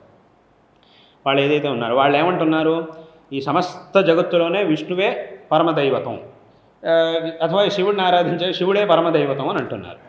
ఇప్పుడు శివుడు సృష్టించిన ప్రపంచం వేరు, విష్ణువు సృష్టించిన ప్రపంచం వేరు అని అంటే అక్కడికి ఏమైంది? విష్ణువు యొక్క అధికారం దేని మీద ఉంది? విష్ణువు సృష్టించిన ప్రపంచం మీదే ఉంది. శివుడు సృష్టించిన ప్రపంచం మీద విష్ణువుకి అధికారం ఉందా లేదా? లేదు అని అనాలి, లేదు అని పెట్టుకోవాలి. లేదు అని అంటే అక్కడికి ఏమైంది? విష్ణువు సమస్తానికి అధిపతి కాదు, అథవా శివుడు సమస్తానికి అధిపతి కాదు అని వస్తుంది. అలా కాదండి, వీళ్ళందరూ కలిసి ఒకే ప్రపంచాన్ని సృష్టించారు, అని అనుకుందాం అని అంటే అప్పుడు ఒక ప్రపంచాన్ని సృష్టించడానికి ఇంతమంది ఎందుకు? ఇన్ని రూపాలు, ఇన్ని భేదాలు అవసరమే లేదుగా. ఒకే పరమాత్మ సృష్టించగలడు ప్రపంచాన్ని, ఆ సామర్థ్యం ఆయనకు ఉంది. మళ్ళీ దాని మీద కాదు, అలా కాదండి, ఇప్పుడు లోకంలో ఒక ఇల్లు కట్టాలనుకోండి, ఒకడు వెళ్ళే అవుతుందా? అందరూ కలిస్తే కదా ఒక ఇల్లు కట్టడానికి అయ్యేది. కాబట్టి శివుడు, విష్ణువు, అమ్మవారు వీళ్ళందరూ కలిసి ఒక ప్రపంచాన్ని సృష్టించారు అని పెట్టుకుందాం అని అంటే అప్పుడు ఏమవుతుంది? లోకంలో ఒక ఇల్లుని ఒకడు ఎందుకు ఒకడు ఇంతమంది కలిసి కడుతున్నారు అంటే దాని అర్థం ఏమిటి? ఒకడి వల్ల కట్టడం కాదు కాబట్టి, కట్టడం అనేది సాధ్యం కాదు కాబట్టి ఇంతమంది కలిసి కడుతున్నారు. అలాగే ఇప్పుడు వీళ్ళందరూ కూడా కలిసి ప్రపంచాన్ని సృష్టించారంటే దాని అర్థం ఏమిటి? ప్రత్యేకంగా శివుడో అథవా విష్ణువో అమ్మవారో ఈ ప్రపంచాన్ని సృష్టించలేరు, వాళ్ళకి సామర్థ్యం లేదు, ఇంకొకళ్ళ సహాయం లేనిదే సృష్టించలేరు అని దాని అర్థం వస్తుంది. అప్పుడు ఏముందండి? ఆ దేవతల యొక్క శక్తిని మనమే తగ్గించినట్టు అవుతుంది. మనం ఏదో విచారణ చేస్తూ మనం ఈ చర్చలు ఇవన్నీ పెట్టుకుని దేవుడి శక్తిని మనం తగ్గించినట్టు అవుతుంది. కాబట్టి అది కూడా అసంగతమే, అది కూడా అసంగతమైనటువంటి విషయం. కాబట్టి ఇక్కడ మనం ఏం చెప్పాలి అనంటే ఉన్నది ఒకే పరమాత్మ. ఆ పరమాత్మ ఇన్ని రూపాలని, ఆ ఒక్క పరమాత్మే ఈ ప్రపంచాన్ని సృష్టించాడు, పరిపాలిస్తున్నాడు, లయం చేస్తున్నాడు, అన్నీ చేస్తున్నాడు. ఆ పరమాత్మకి ఇన్ని రూపాలు ఉన్నాయి, ఆ పరమాత్మే ఆయా సందర్భాలకు తగినట్టుగా ఇన్ని రూపాలని ధరించాడు అని చెప్పాలి. అప్పుడు ఏమవుతుంది అనంటే ఒకే పరమాత్మ అమ్మవారి రూపంలోనూ ఉన్నాడు, శివుడి రూపంలో, అంటే ఏ పరమాత్మ అయితే ప్రపంచం యొక్క సృష్టి స్థితి సంహారాలని చేస్తున్నాడు అదే పరమాత్మ వీళ్ళందరి రూపంలోనూ ఉన్నాడు. కాబట్టి ఏ రూపాన్నైనా మీరు నువ్వే ఈ జగత్తుని యొక్క సృష్టి స్థితి సంహారాలని చేసేవాడివి అని చెప్పి స్తుతించవచ్చు. ఆ ఒకే మాటను అన్ని చోట్ల మనం ప్రయోగించవచ్చు, ఎందుకంటే అంతా ఒకటే కాబట్టి. వీళ్ళంతా వేరు అన్నప్పుడు అప్పుడే మనకు అన్ని ప్రశ్నలు మొదలవుతాయి. వేరు అని అంటే అప్పుడు ఈయనదేమిటి, ఆయనదేమిటి? ఇంకా కొంతమంది ఏమంటారు అనంటే అలా కాదండి, ఇప్పుడు మీరన్నారు శివుడికి సంబంధించిన పురాణాలు, విష్ణువుకి సంబంధించిన పురాణాలు అనంతా చెప్పారు కదా, ఓ పని చేద్దాం, దాంట్లో విష్ణువుకి సంబంధించిన పురాణాలని మాత్రమే తీసుకుందాం, శివుడికి సంబంధించిన పురాణాలను వదిలేద్దాం. అలా ఎలా అంటారు కొంతమంది, అలా అంటారు. అలా ఎలా వదిలేస్తాం? అన్నీ వ్యాస మహర్షి రచించినప్పుడు ఈ పురాణాన్ని మాత్రమే తీసుకుంటాం, ఆ పురాణాలను వదిలేస్తామని మనం ఎలా అంటాం? పైగా ఇంకోటి ఏమిటి, ఏ పురాణాన్ని మీరు తీసుకున్నా కూడా సామాన్యంగా దాంట్లో ఒక మాట ఉంటుంది. ఏమిటి? ఈ పురాణం చాలా గొప్పది, ఇది చాలా నిర్మలమైనటువంటి పురాణం, దీన్ని చదవడం ద్వారా మనకి మోక్షం లభిస్తుంది, ఈ పురాణాన్ని నిరంతరం పారాయణం చేసేటటువంటి వాడికి సకల శ్రేయస్సులు లభిస్తాయి అని పురాణం చెప్తోంది మనకి. అప్పుడు ఇన్నున్నప్పుడు ఏ పురాణాన్ని మనం తీసుకోవాలి, దేన్ని వదిలిపెట్టాలి? అలా ఊరికే మేము వదిలేస్తామనంటే ఎలా కుదురుతుంది? కాబట్టి ఇక్కడ ఉన్నది ఒకే ఒక్క పరమాత్మ. ఇప్పుడు ఈ పురాణాలన్నీ అలా ఉంచి ఈ పురాణాలన్నిటికీ కూడా మూలభూతమైనటువంటి వేదాలని కనుక మనం తీసుకుంటే, ఉపనిషత్తుల్ని తీసుకుంటే అక్కడ మీకేముంటుంది అనంటే యతో వా ఇమాని భూతాని జాయంతే ఏన జాతాని జీవంతి యత్ప్రయంత్యభిసంవిశంతి అని మాత్రం ఉంటుంది. అదెవరు? తద్విజిజ్ఞాసస్వ తద్బ్రహ్మేతి, అది పరబ్రహ్మ అని ఉంటుంది. అంటే అక్కడ ఇంకా శివుడు విష్ణువు అనేం లేదు అక్కడ. అలాగే అదే ఉపనిషత్తులు, అక్కడే ఉపనిషత్తుల్లోనే ఇంకా ముందుకెళ్తే అక్కడేముంది? సబ్రహ్మ సశివ సహరిశ్చేంద్ర సోక్షర పరమస్వరాట్, అన్నీ కూడా అదే పరమాత్మ అని చెప్పింది. కాబట్టి ఉపనిషత్తు మనకి ప్రత్యేకంగా ఇది శివుడు అది విష్ణువు అనే వీళ్ళిద్దరూ వేరు అది ఇది అని అలా చెప్పలేదు. పైపెచ్చు ఏం చెప్పింది? సబ్రహ్మ సశివ సహరి సేంద్ర సోక్షర పరమస్వరాట్, ఇదంతా కూడా అదే పరమాత్మ అని చెప్తుంది. కాబట్టి ఉన్నది ఒకే ఒక్క పరమాత్మ అనేటటువంటి విషయాన్ని శంకరాచార్యుల వారు స్పష్టంగా చెప్పారు. చెప్పి ఇక్కడ మీరు విష్ణుని వాళ్ళ రుచికి అనుగుణంగా ఏ రూపాన్నైనా వాళ్ళు ఆరాధించుకోవచ్చు. కానీ నేను ఆరాధించేటటువంటి రూపం కంటే మిగతా దేవుడు వేరు, ఆయన చాలా చిన్నవాడు అనేటటువంటి భావన మాత్రం పనికిరాదు అనేదాన్ని శంకరాచార్యులు వారు చెప్పారు. ఇక్కడ ఎవరి అభిరుచికి తగినట్టుగా ఆయా రూపాలని వాళ్ళు ఆరాధించుకోవచ్చు. ఇప్పుడు నేను ఇక్కడ మన ఇంట్లో చిన్నపిల్లలు ఉన్నారనుకోండి, వాళ్ళకి మనం రకరకాల బట్టలని తొడుగుతూ ఉంటాం.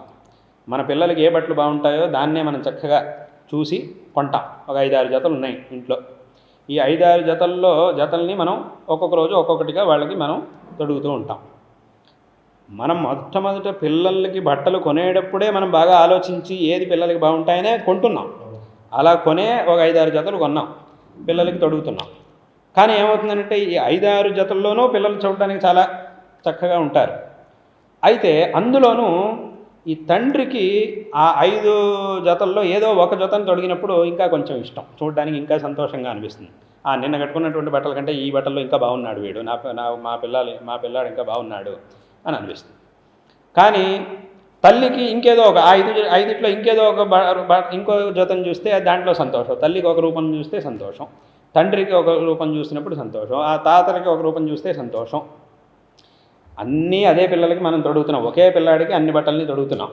కానీ ఒక్కొక్కళ్ళకి వాళ్ళ అభిరుచి ప్రకారం ఒక్కొక్క రూపం వాళ్ళకి అందంగా కనబడుతుంది. ఇంకో 2 సార్లు ఎక్కువసార్లు చూస్తారు పిల్లల్ని. ఇది ఎందుకు అంటే అది వాళ్ళ అభిరుచి అంతే. కాబట్టి ఇక్కడ కూడా శివుడు, విష్ణువు, అమ్మవారు ఇదంతా కూడా ఒకే పరమాత్మ అయినప్పటికీ ఇన్ని రూపాల్లో ఏ రూపంలో మన అభిరుచి అనేది ఉంటుందో ఆ రూపాన్ని విశేషంగా ఆరాధించడం అనేటటువంటి పద్ధతి వెనకటి నుంచి వచ్చింది. అందుకే శంకరాచార్యులు వారు పంచాయతన పూజని ప్రారంభించినప్పటికీ మళ్ళీ ఆ పంచాయతనంలో శివ పంచాయతనం, విష్ణు పంచాయతనం, శక్తి పంచాయతనం అన్ని భేదాలు వచ్చినది అందుకోసం. ఎందుకు? ఇక్కడ యద్యపి 5 ఒకే పీఠంలో పెట్టి మనం ఆరాధిస్తున్నాం. అయితే ఇప్పుడు చెప్పినట్టుగా ఎలాగైతే 5 బట్టల్ని మన పిల్లలకు కావాల్సినటువంటివే చూసి మనం కొన్నాం, కానీ ఆ 5 ఈ ఫలానా ఈ జత అన్నప్పుడు మనకి ఇంకా సంతోషం, దాని మీద మనకు అభిరుచి ఎక్కువ ఉంటుంది.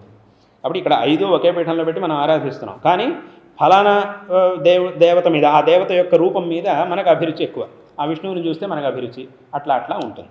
కాబట్టి ఈ రకంగా శంకరాచార్యులు వారు ఏం చేశారు అనంటే వాళ్ళ అభిరుచికి తగినట్టుగా భగవదారాధన చేసే వ్యవస్థని చేశారు. అదే రకంగా అలాగని ఈ తారతమ్య దృష్టి అనేది ఏదైతే ఉందో దాన్ని కూడా పోగొట్టారు. పరమాత్మ ఒక్కడే అనేటటువంటి విషయాన్ని చూపించారు. అన్నీ చేశారు శంకరులు, అన్ని వ్యవస్థలు చేశారు. వాళ్ళ అభిరుచికి తగినట్టుగా భగవదారాధన చేయడం కూడా చేసేందుకు కూడా వ్యవస్థ కల్పించారు. అలాగని ఇంకో రూపాన్ని నిందించడం, ఇంకో రూపాన్ని నీచ దృష్టితో చూడడం అనేది ఉండకూడదు అనేదాన్ని కూడా చూపించారు. ఈ రకంగా పరస్పరం జరుగుతున్నటువంటి కలహాలన్నింటినీ కూడా పోగొట్టి భగవంతుడు ఒక్కడే అనేటటువంటి విషయాన్ని చూపించి అందరిలోనూ ఒక ఐకమత్యాన్ని శంకరాచార్యులు వారు తీసుకొచ్చారు. కాబట్టి ఇది మనకి నిజంగా ఉండవలసినటువంటి ఒక దృష్టి. అటువంటి దృష్టిని శంకరాచార్యులు వారు చూపించారు. కాబట్టి ఇటువంటి ఒక ఐకమత్యం అనేది శంకరాచార్యులు వారు చూపించినటువంటి అద్వైత సిద్ధాంతం వల్ల మాత్రమే సాధ్యమవుతుంది. ఇంక దేనివల్ల మనం ఇది సాధ్యం కాదు. కాబట్టి అందుకే శంకరాచార్యుల వారి యొక్క సిద్ధాంతం అది అంత గొప్ప సిద్ధాంతం. ఎందుకంటే ఇప్పుడు ఈ శివుడు అథవా విష్ణువు మీద ఈ తారతమ్య దృష్టి ఇది చాలా తప్పు. ఎందుకంటే ఇప్పుడు కాలంలో ఎలా ఉందంటే ఒక ఉదాహరణ చెప్పాలంటే ఒకసారి ఒక వ్యక్తి నా దగ్గరికి వచ్చాడు. కొన్నేళ్ల క్రితం ఒక అతను వచ్చాడు. అతను చెప్పాడు ఏమిటంటే నాకేదో ఒక సమస్య ఉంది అన్నాడు. ఏమిటా సమస్య అని అడిగాను. నాకు మా భార్యకి ఏదో విభేదాలు ఉన్నాయన్నాడు. లేదు కాదపా, ఇలాంటి చిన్న చిన్న విభేదాలు ఏదో ఉండనే ఉంటాయి కదా అని నేను అన్నా. కానీ వాటిని సరి చేసుకోవాలంతే, ఇదే చిన్న చిన్న ఉండనే ఉంటాయి కదా అని నేను అన్నప్పుడు అప్పుడు అతను అన్నాడు, కాదు మా ఇద్దరికి విభేదం రావడానికి కారణం ఏదైతే ఉందో దాన్ని నేను మీకు ఒకసారి చెప్పాలి అని అన్నాడు. ఆ కారణమే కొంచెం ఒక రకంగా ఉంది అన్నాడు. ఏమిటి ఆ కారణం అంటే అప్పుడు చెప్పాడు. ఏమిటంటే వీళ్ళింట్లో దేవుడి పూజ, దేవుడి స్తోత్రాలు పఠించడం అదంతా ఉంది. వీళ్ళు సామాన్యంగా వేరే వేరే సందర్భాల్లో శివాలయానికి వెళ్తారు, విష్ణు ఆలయానికి వెళ్తారు, అమ్మవారి గుళ్ళకి వెళ్ళేది ఉంది, గణపతి గుడికి వెళ్తారు, అన్ని చోట్లకి వెళ్ళేది ఉంది. అలా మామూలుగా అన్ని చోట్ల వెళ్తూ ఉంటారట. కానీ కొన్ని రోజుల క్రితం ఏమైంది అని అంటే ఆయన ఎవరో పెద్ద మనిషి వచ్చాట, వాళ్ళ ఊరికి ఎవరో ఒక ఆయన వచ్చాట, ఒక పెద్ద మనిషి వచ్చాట. సరే ఎవరో పెద్ద మనిషి వచ్చాడు అని వీళ్ళావిడ ఇతను ఎక్కడ ఊరికి వెళ్ళాట. వీళ్ళావిడ ఆ చిన్న కొడుకుని తీసుకొని ఆయన దర్శనానికి అని ఏదో వెళ్ళిందిట. ఆయన ఈమెకి ఏదో ఒక మంత్రం ఏదో ఒక నామము ఉపదేశించి నువ్వు రోజు దీన్ని జపం చెయ్యి అని చెప్పాట. ఆయన ఏదో విష్ణువుకి సంబంధించింది ఏదో ఒక నామం ఉపదేశించాట. చెయ్యి, దీన్ని రోజు జపం చెయ్యి అని చెప్పాట. చాలా సంతోషం. విష్ణువు యొక్క నామాన్ని ఉపదేశించి, ఆ హరినామాన్ని ఉపదేశించి దాన్ని రోజు జపం చేయమంటాం, ఆ హరినామ సంకీర్తనం చేస్తే చాలా మంచిది. అంతవరకు బాగుంది. అయితే దాని తర్వాత ఏమన్నాడు అని అంటే ఇంక నుంచి నువ్వు శివాలయానికి వెళ్ళడానికి వీల్లేదు అని చెప్పాట. ఇంక నుంచి ఎక్కడా శివాలయానికి వెళ్ళకూడదు, ఇంట్లో శివుడి ఫోటోలు తీసేయాలి, అది ఇది అనుకుంటే ఏమిటో చెప్పాడు. ఇట్లా శివాలయానికి ఇంక నుంచి నువ్వు వెళ్ళకూడదు, కేవలం విష్ణు ఆలయానికి మాత్రమే వెళ్ళాలి అని కూడా చెప్పాడు. విష్ణు నామోపదేశం చేశాడు, జపం చేసుకోమన్నాడు, అంతవరకు బాగుంది. ఇంకా శివాలయానికి వెళ్ళకూడదు అని చెప్పాడు. అదే ఆవిడ బుద్ధిలో అలాగే బలంగా నిలిచిపోయింది. ఆమె ఇంటికి వచ్చింది. ఇంటికి వచ్చి ఏదో ఒకరోజు నేను శివాలయానికి వెళ్ళేదో విశేషం శివాలయానికి వెళ్తున్నాను, నువ్వు పద వెళ్దామని ఈ భర్త భార్యని అంటే అప్పుడు ఆమె చెప్పేది నేను రాను శివాలయానికి, అయితే నేను రాను అన్నది. అదే ఇప్పుడు కొత్తగా చెప్తున్నాను శివాలయానికి రాకపోవడం ఏమిటి? లేదు నాకు ఆయన చెప్పారు శివాలయానికి వెళ్ళకూడదు అని చెప్పాడు అని చెప్పింది. అదేమిటమ్మా కొత్తగా ఇట్లా అంటున్నాం ఏమిటి? ఇన్ని రోజులు మనకు అటువంటి తేడాలు లేకుండా అన్ని చోట్లకి మనం వెళ్తున్నాం కదా, శివాలయానికి వద్దు అని అంటాం ఏమిటంటే ఇంక నుంచి నేను శివాలయానికి వెళ్ళను, మన ఇంట్లో ఎక్కడ శివుడి ఫోటోలు ఉండడానికి వీల్లేదు అక్కడి నుంచి ఈయనకి ఆయనకి విభేదాలు. అంటే ఏమిటి, ఎవరో ఒక మనిషికి ఉన్నటువంటి ఆ శివద్వేషం అది ఎంతవరకు వచ్చింది, ఇంట్లో భార్యాభర్తల మధ్యలో గొడవలు పెట్టేంతవరకు వచ్చింది. వీడు ఎంత పాపం ఈతను ఎంతో చెప్పి చూశాడు, చెప్పినా కూడా ఆమెకు అర్థం కావట్లేదు, అదే బలంగా మనసులో నిలిచిపోయింది. కాబట్టి వాళ్ళిద్దరికీ గొడవలు. ఇతనంటాడు, ఇతనేమో శివుడి భక్తుడు, లేదు నేను శివభక్తుడు అంటే శివుడు భక్తి అన్ని చోట్లకి వెళ్తాడు, శివాలయానికి వెళ్తాడు, విష్ణువాలయానికి వెళ్తాడు, అమ్మవారి గుడికి వెళ్తాడు. కానీ ఏమైంది, ఆమె మాత్రం విష్ణు ఆలయానికి తప్ప ఎక్కడికి రాను అని ఆమె చెప్తాడు. కాబట్టి ఇట్లా అంటే ఇంత దూరం వస్తోంది మీకు. అది చూడండి, ఆ శివద్వేషం అంటే ఇక్కడ నేను చెప్పేది శివద్వేషం అని మాత్రం కాదు, విష్ణు ద్వేషమైనా తప్పే. శివుడు గొప్పవాడు అని చెప్పి విష్ణువుని ద్వేషించడం, విష్ణువు గొప్పవాడు అని చెప్పి శివుడిని ద్వేషించడం ఏదైనా తప్పే, అమ్మవారిని ద్వేషించడం ఏదైనా తప్పే ఇక్కడ. దాన్నే శంకరాచార్యులు. కాబట్టి ఇంత అనర్థానికి దారితీస్తుంది శివద్వేషం అనేది, ఇంత దూరం వస్తుంది. ఇది నిజంగా జరిగినటువంటి విషయం.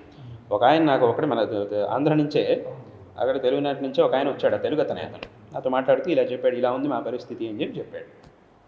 కాబట్టి ఇలా అంటే ఆ శివద్వేషం అనేది ఇంత సమస్యలకు దారితీస్తుంది. పరస్పర ద్వేషం, శివద్వేషం అయినా విష్ణుద్వేషం. కాబట్టి ఇది పనికిరాదు అని చెప్పి శంకరాచార్యుల వారు అందరిలోనూ ఒక ఐకమత్యాన్ని తీసుకొచ్చారు. కాబట్టే శంకరాచార్యుల వారి యొక్క గొప్పతనం అది. అదే రకంగా ఇంకా ఎన్నో గ్రంథాలని రచించారు. అంటే సామాన్యంగా శంకరాచార్యుల వారు చేసినటువంటి కార్యాలని 3 రకాలుగా విభజించవచ్చు. ఒకటి, శంకరులు చేసినటువంటి దిగ్విజయ యాత్ర. సమస్త భారతదేశం వారు సంచరించి అన్ని చోట్ల ఉన్నటువంటి అవ్యవస్థలన్నింటినీ పోగొట్టి మంచి వ్యవస్థలను ఏర్పరిచి క్షేత్రాలను ఉద్ధరించారు. ఇప్పుడు బద్రీనారాయణ క్షేత్రం ఉంది, శారదాంలో బద్రీనాథ్ ఉంది కదా, అక్కడ మనం చూస్తున్నటువంటి ఆ విగ్రహాన్ని స్థాపించింది శంకరాచార్యుల వారు. ఇప్పుడు ఆ విగ్రహం కనుక అక్కడ ఉంది అంటే దానికి కారణం శంకరాచార్యుల వారు. వాళ్ళు ఎవరో వచ్చి ఆ దేవస్థానాన్ని ధ్వంసం చేసి అక్కడ ఉన్నటువంటి విగ్రహాన్ని తీసేశారు వారి కాలంలో. అప్పుడు శంకరాచార్యుల వారు మళ్ళీ అక్కడికి వచ్చి ఆ క్షేత్రాన్ని ఉద్ధరించి అక్కడ విగ్రహాన్ని మళ్ళీ తీసుకొచ్చి స్థాపించారు. అదే రకంగా కొన్ని క్షేత్రాల్లో ఈ తామసమైనటువంటి బలులు ఇత్యాదులన్నీ కూడా జరుగుతుండేవి. తామసికమైనటువంటి ఆచారాల్లో ఆరాధనలు జరుగుతూ ఉండేవి. సాత్వికమైనటువంటి ఆచారాన్ని పూర్తిగా పోగొట్టి తామస ఆచారాల్లో చాలామంది చేస్తుండేవారు. మళ్ళీ శంకరులు అక్కడికి వచ్చి దాన్ని అంతా పునరుద్ధరించి మళ్ళీ సాత్వికమైనటువంటి ఈ బలులు ఇత్యాదులన్నింటినీ కూడా ఆపించి ఇవన్నీ చేయించారు. ఈ రకంగా ఎన్నో కార్యాలని వారి యొక్క దిగ్విజయ యాత్రా కాలంలో చేశారు. కాబట్టి అది ఒక గొప్ప పని. అదే రకంగా రెండోది గ్రంథ రచన. నువ్వు చెప్పినట్టుగా భాష్యాలు ఎన్నో గ్రంథాలని రచించారు. ఇవాళ రోజున ప్రపంచంలో అందరూ కూడా సామాన్యంగా ఈ భగజగోవింద స్తోత్రాన్ని పఠిస్తారు, గణేశ పంచరత్నాన్ని పఠిస్తారు, సౌందర్యలహరిని పఠిస్తున్నారు. ఇటువంటి అద్భుతమైనటువంటి స్తోత్రాలని శంకరాచార్యుల వారు రచించారు. అది రెండో కార్యం. ఇక మూడోది ఈ చతురామ్నాయ పీఠాల స్థాపన. ఈ రకంగా ఇన్ని గొప్ప కార్యాలని శంకరాచార్యుల వారు చేశారు. వారు చేసినటువంటి ఆ కార్యాలు ఏవైతే ఉన్నాయో మళ్ళీ అటువంటి కార్యాలని చేయడం అనేది సామాన్యంగా ఎవరి వల్ల సాధ్యం కాదు.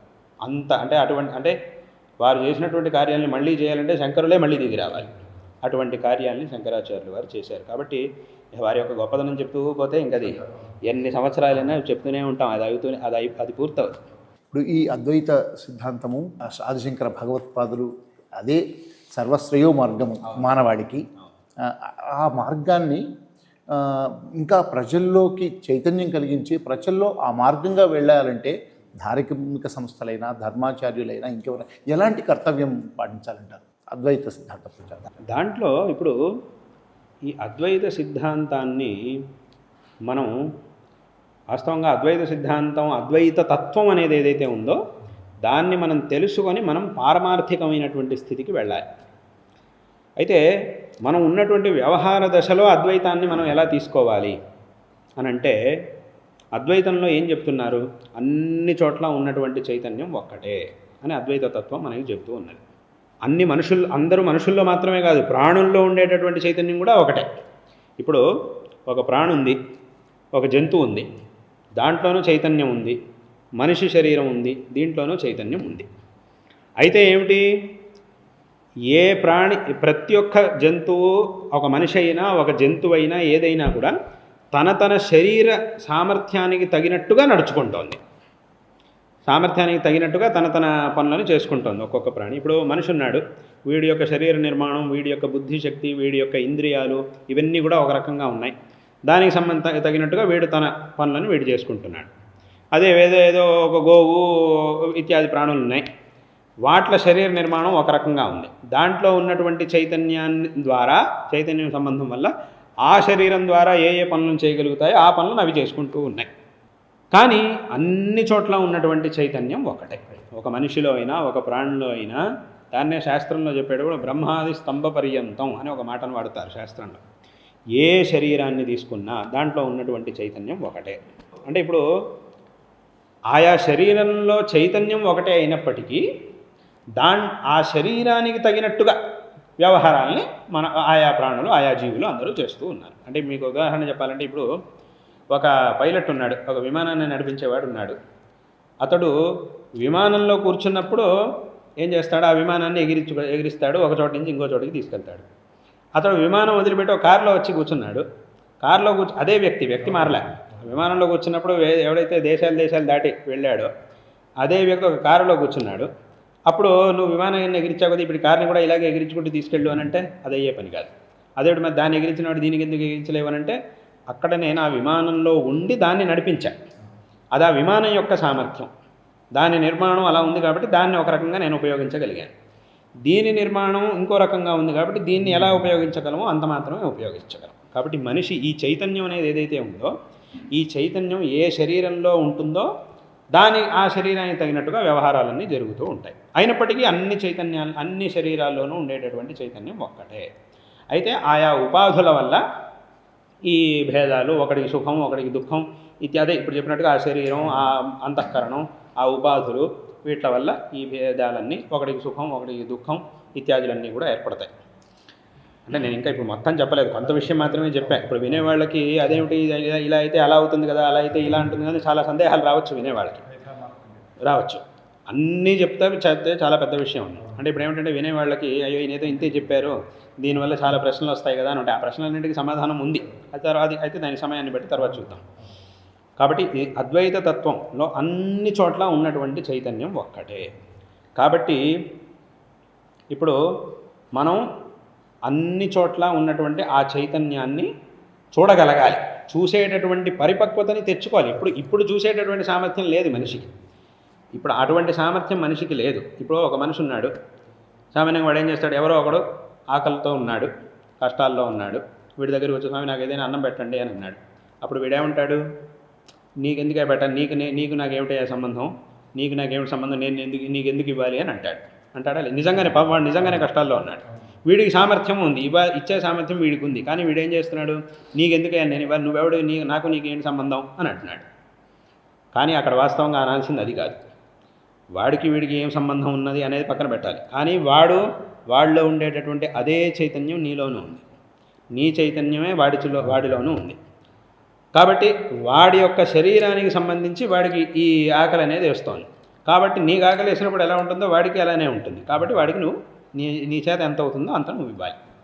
అలా గనక చూడగలిగితే, వ్యవహార దశలోనూ మనం అలా గనక చూడగలిగితే అప్పుడు వీడు ఆ అద్వైతాన్ని అనుసరిస్తూ ఉన్నట్టు. అంటే వ్యవహారం అలాగని ఇప్పుడు వాడిని ఏదో నువ్వు తెచ్చుకొని నేను ఎత్తి మీద పెట్టుకోవాలని అనేది, వాడు అడిగింది వాడికి ఇస్తే చాలు, వాడికి ఉన్నటువంటి కష్టాన్ని తీరిస్తే చాలు. వాడినే నువ్వు తీసుకొచ్చి ఒళ్ళో కూర్చోబెట్టుకోక్కర్లేదు, నెత్తి మీద కూర్చోబెట్టుకోక్కర్లేదు, వాడిని పెద్ద సింహాసనం ఎక్కించక్కర్లేదు, నువ్వు వాడి కాళ్ళ పట్టుకొని కూర్చోక్కర్లా, అలా ఏం చేయమనట్లే. వాడికి కావాల్సినటువంటిది వాడికి ఏదో కావాల్సి ఉన్నప్పుడు దాన్ని ఇచ్చే సామర్థ్యం నీ దగ్గర ఉన్నప్పుడు అప్పుడు నీకు నాకేమిటి సంబంధం, ఏదో వ్యావహారికమైనటువంటి ఏదో సంబంధాలను చూసుకొని నీకు నాకేమిటి సంబంధం అది ఇది అని వాడిని దూషించకుండా, ఎందుకంటే ఈ ఆకలి అనేటటువంటిది అందరికీ సంబంధించి సామాన్యంగా అందరికీ ఉన్నటువంటి విషయం, ప్రతి ఒక్క మనిషికి ప్రతి ఒక్క ప్రాణికి ఉంది. ఇటువంటి సర్వసాధారణమైనటువంటి విషయాన్ని చూసి నీకు నాకేమిటి సంబంధం, నీకు ఎందుకు ఇవ్వాలి అని మాట్లాడకుండా వాడికి కావాల్సింది కనుక వాడికి ఇస్తే అది వీడు ఆ అద్వైతాన్ని దర్శించినట్టు. వ్యవహార దశలో నేను చెప్పేది అంతా వ్యవహారం. ఇది ఒక విధమైనటువంటి దృష్టి. అద్వైతాన్ని వ్యవహారంలో మనం ఉపయోగించుకోవడం ఎలా అనే దాంట్లో ఇదొకటి. ఇంకొకటి ఏమిటంటే అద్వైతంలో ఈ అద్వైత తత్వాన్ని ఎవరైతే విచారించాలనుకుంటాడో వాడికి సాధన చతుష్టయాలు ఉండాలి అని శాస్త్రం చెప్తోంది. 4 సాధనాలు వీడి దగ్గర ఉండాలి. అంటే సాధన అంటే బయట కనిపించేవి కాదు, లోపల ఉండాలి వీడికి. ఆ 4 సాధనాలు కనుక వీడి దగ్గర ఉంటే వాడు వేదాంత విచారాన్ని చేయడానికి అర్హుడవుతాడు అని శాస్త్రం చెప్తోంది. ఏమిటా 4 సాధనాలు అని అంటే, మొట్టమొదటిది వివేకం. ఇదేమిటి, ఏది సరి ఏది తప్పు, ఏది మంచి ఏది చెడు అనేటటువంటి జ్ఞానం, దీన్నే వివేకం అని అంటారు. రెండవది వైరాగ్యం. ఏది సరో అదే నాకు కావాలి, ఏది చెడ్డదో అది నాకు వద్దు అనేదే వైరాగ్యం. వైరాగ్యం అంటే ఏమిటి, ఇది నాకు వద్దు అని వదిలిపెట్టడమే వైరాగ్యం. కాబట్టి ఇది నాకు వద్దు అనేటటువంటి భావన రావాలి దాని మీద, అదే వైరాగ్యం. దేని మీద వైరాగ్యం రావాలి, ఏది తప్పో దాని మీద వైరాగ్యం రావాలి. వాస్తవంగా వీడికి ఏది కావాలో దాని మీద వైరాగ్యం రాకూడదు. అందుకోసమే ముందు ఏది మంచి, ఏది చెడు, ఏది నాకు కావాల్సినటువంటిది, ఏది నాకు ఉపయోగం లేనిది అనే దాన్ని వీడు ముందు మొట్టమొదట స్పష్టంగా తెలుసుకోవాలి. దాన్నే వివేకం అని అంటారు. అంటే ఏది అక్కర్లేదో దాన్నే కావాలి అని భావించడం, ఏది కావాలో ఇది అక్కర్లేదు అని భావించడం అది ఉండకూడదు. అందుకోసం వివేకం కావాలి. కాబట్టి ఆ వివేకాన్ని సంపాదించుకోవాలి. అదే రకంగా వైరాగ్యం, ఏది అక్కర్లేదో దాని మీద వీడికి వైరాగ్యం రావాలి. అలాగే వివేకం, వైరాగ్యం, అలాగే ఈ సమాధి షట్కం అని అంటారు. అంటే అంతరింద్రియ నిగ్రహం, బహిరింద్రియ నిగ్రహం, ఏకాగ్రత ఇత్యాదులు ఇవన్నీ కూడా ఉన్నాయి. దాన్నే 6 ఉన్నాయి. అవి సమాధి షట్కం అని అంటారు. శమోదమో ఉపరతి తితిక్ష శ్రద్ధ సమాధానం అని ఉన్నాయి. అవన్నీ కూడా వీడికి ఉండాలి. ఎందుకంటే ఈ నిగ్రహం ఉంటేనే కదా వాడు కావాల్సినటువంటి దాన్ని సరిగ్గా తెలుసుకోగలుగుతాడు. ఇప్పుడు ఏదో తెలుసుకున్నాడు, దాని నుంచి వైరాగ్యం ఉంది, కానీ మనసు మాత్రం మళ్ళీ అటే లాగుతుందంటే ఏమవుతుంది? ఆ మనసు నిగ్రహం లేకపోతే మళ్ళీ మనసు అటే లాగేస్తుంది. మళ్ళీ వీడు ఇంత కష్టపడినా కూడా మళ్ళీ అక్కడికి వెళ్ళాల్సి వస్తుంది, మళ్ళీ వాడికి కింద పడాల్సి వస్తుంది. కాబట్టి ఆ సాధన చతుష్టయం అనేది ఉండాలి, అది సమాధి షట్కం అనేది ఉండాలి.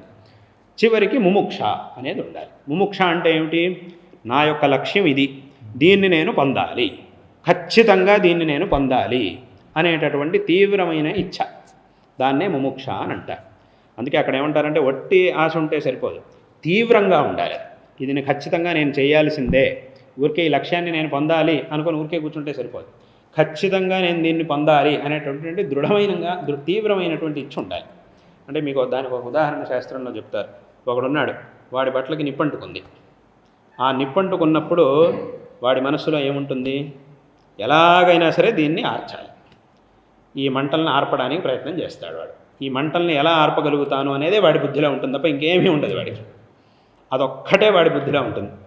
ఎక్కడ ఏం దొరికినా, ఏదైనా దీనికి కావాల్సినటువంటి ఒక చిన్న సాధనం దొరికినా కూడా దాంతో వాడు ఆర్పుకోవడానికి ప్రయత్నం చేస్తాడు.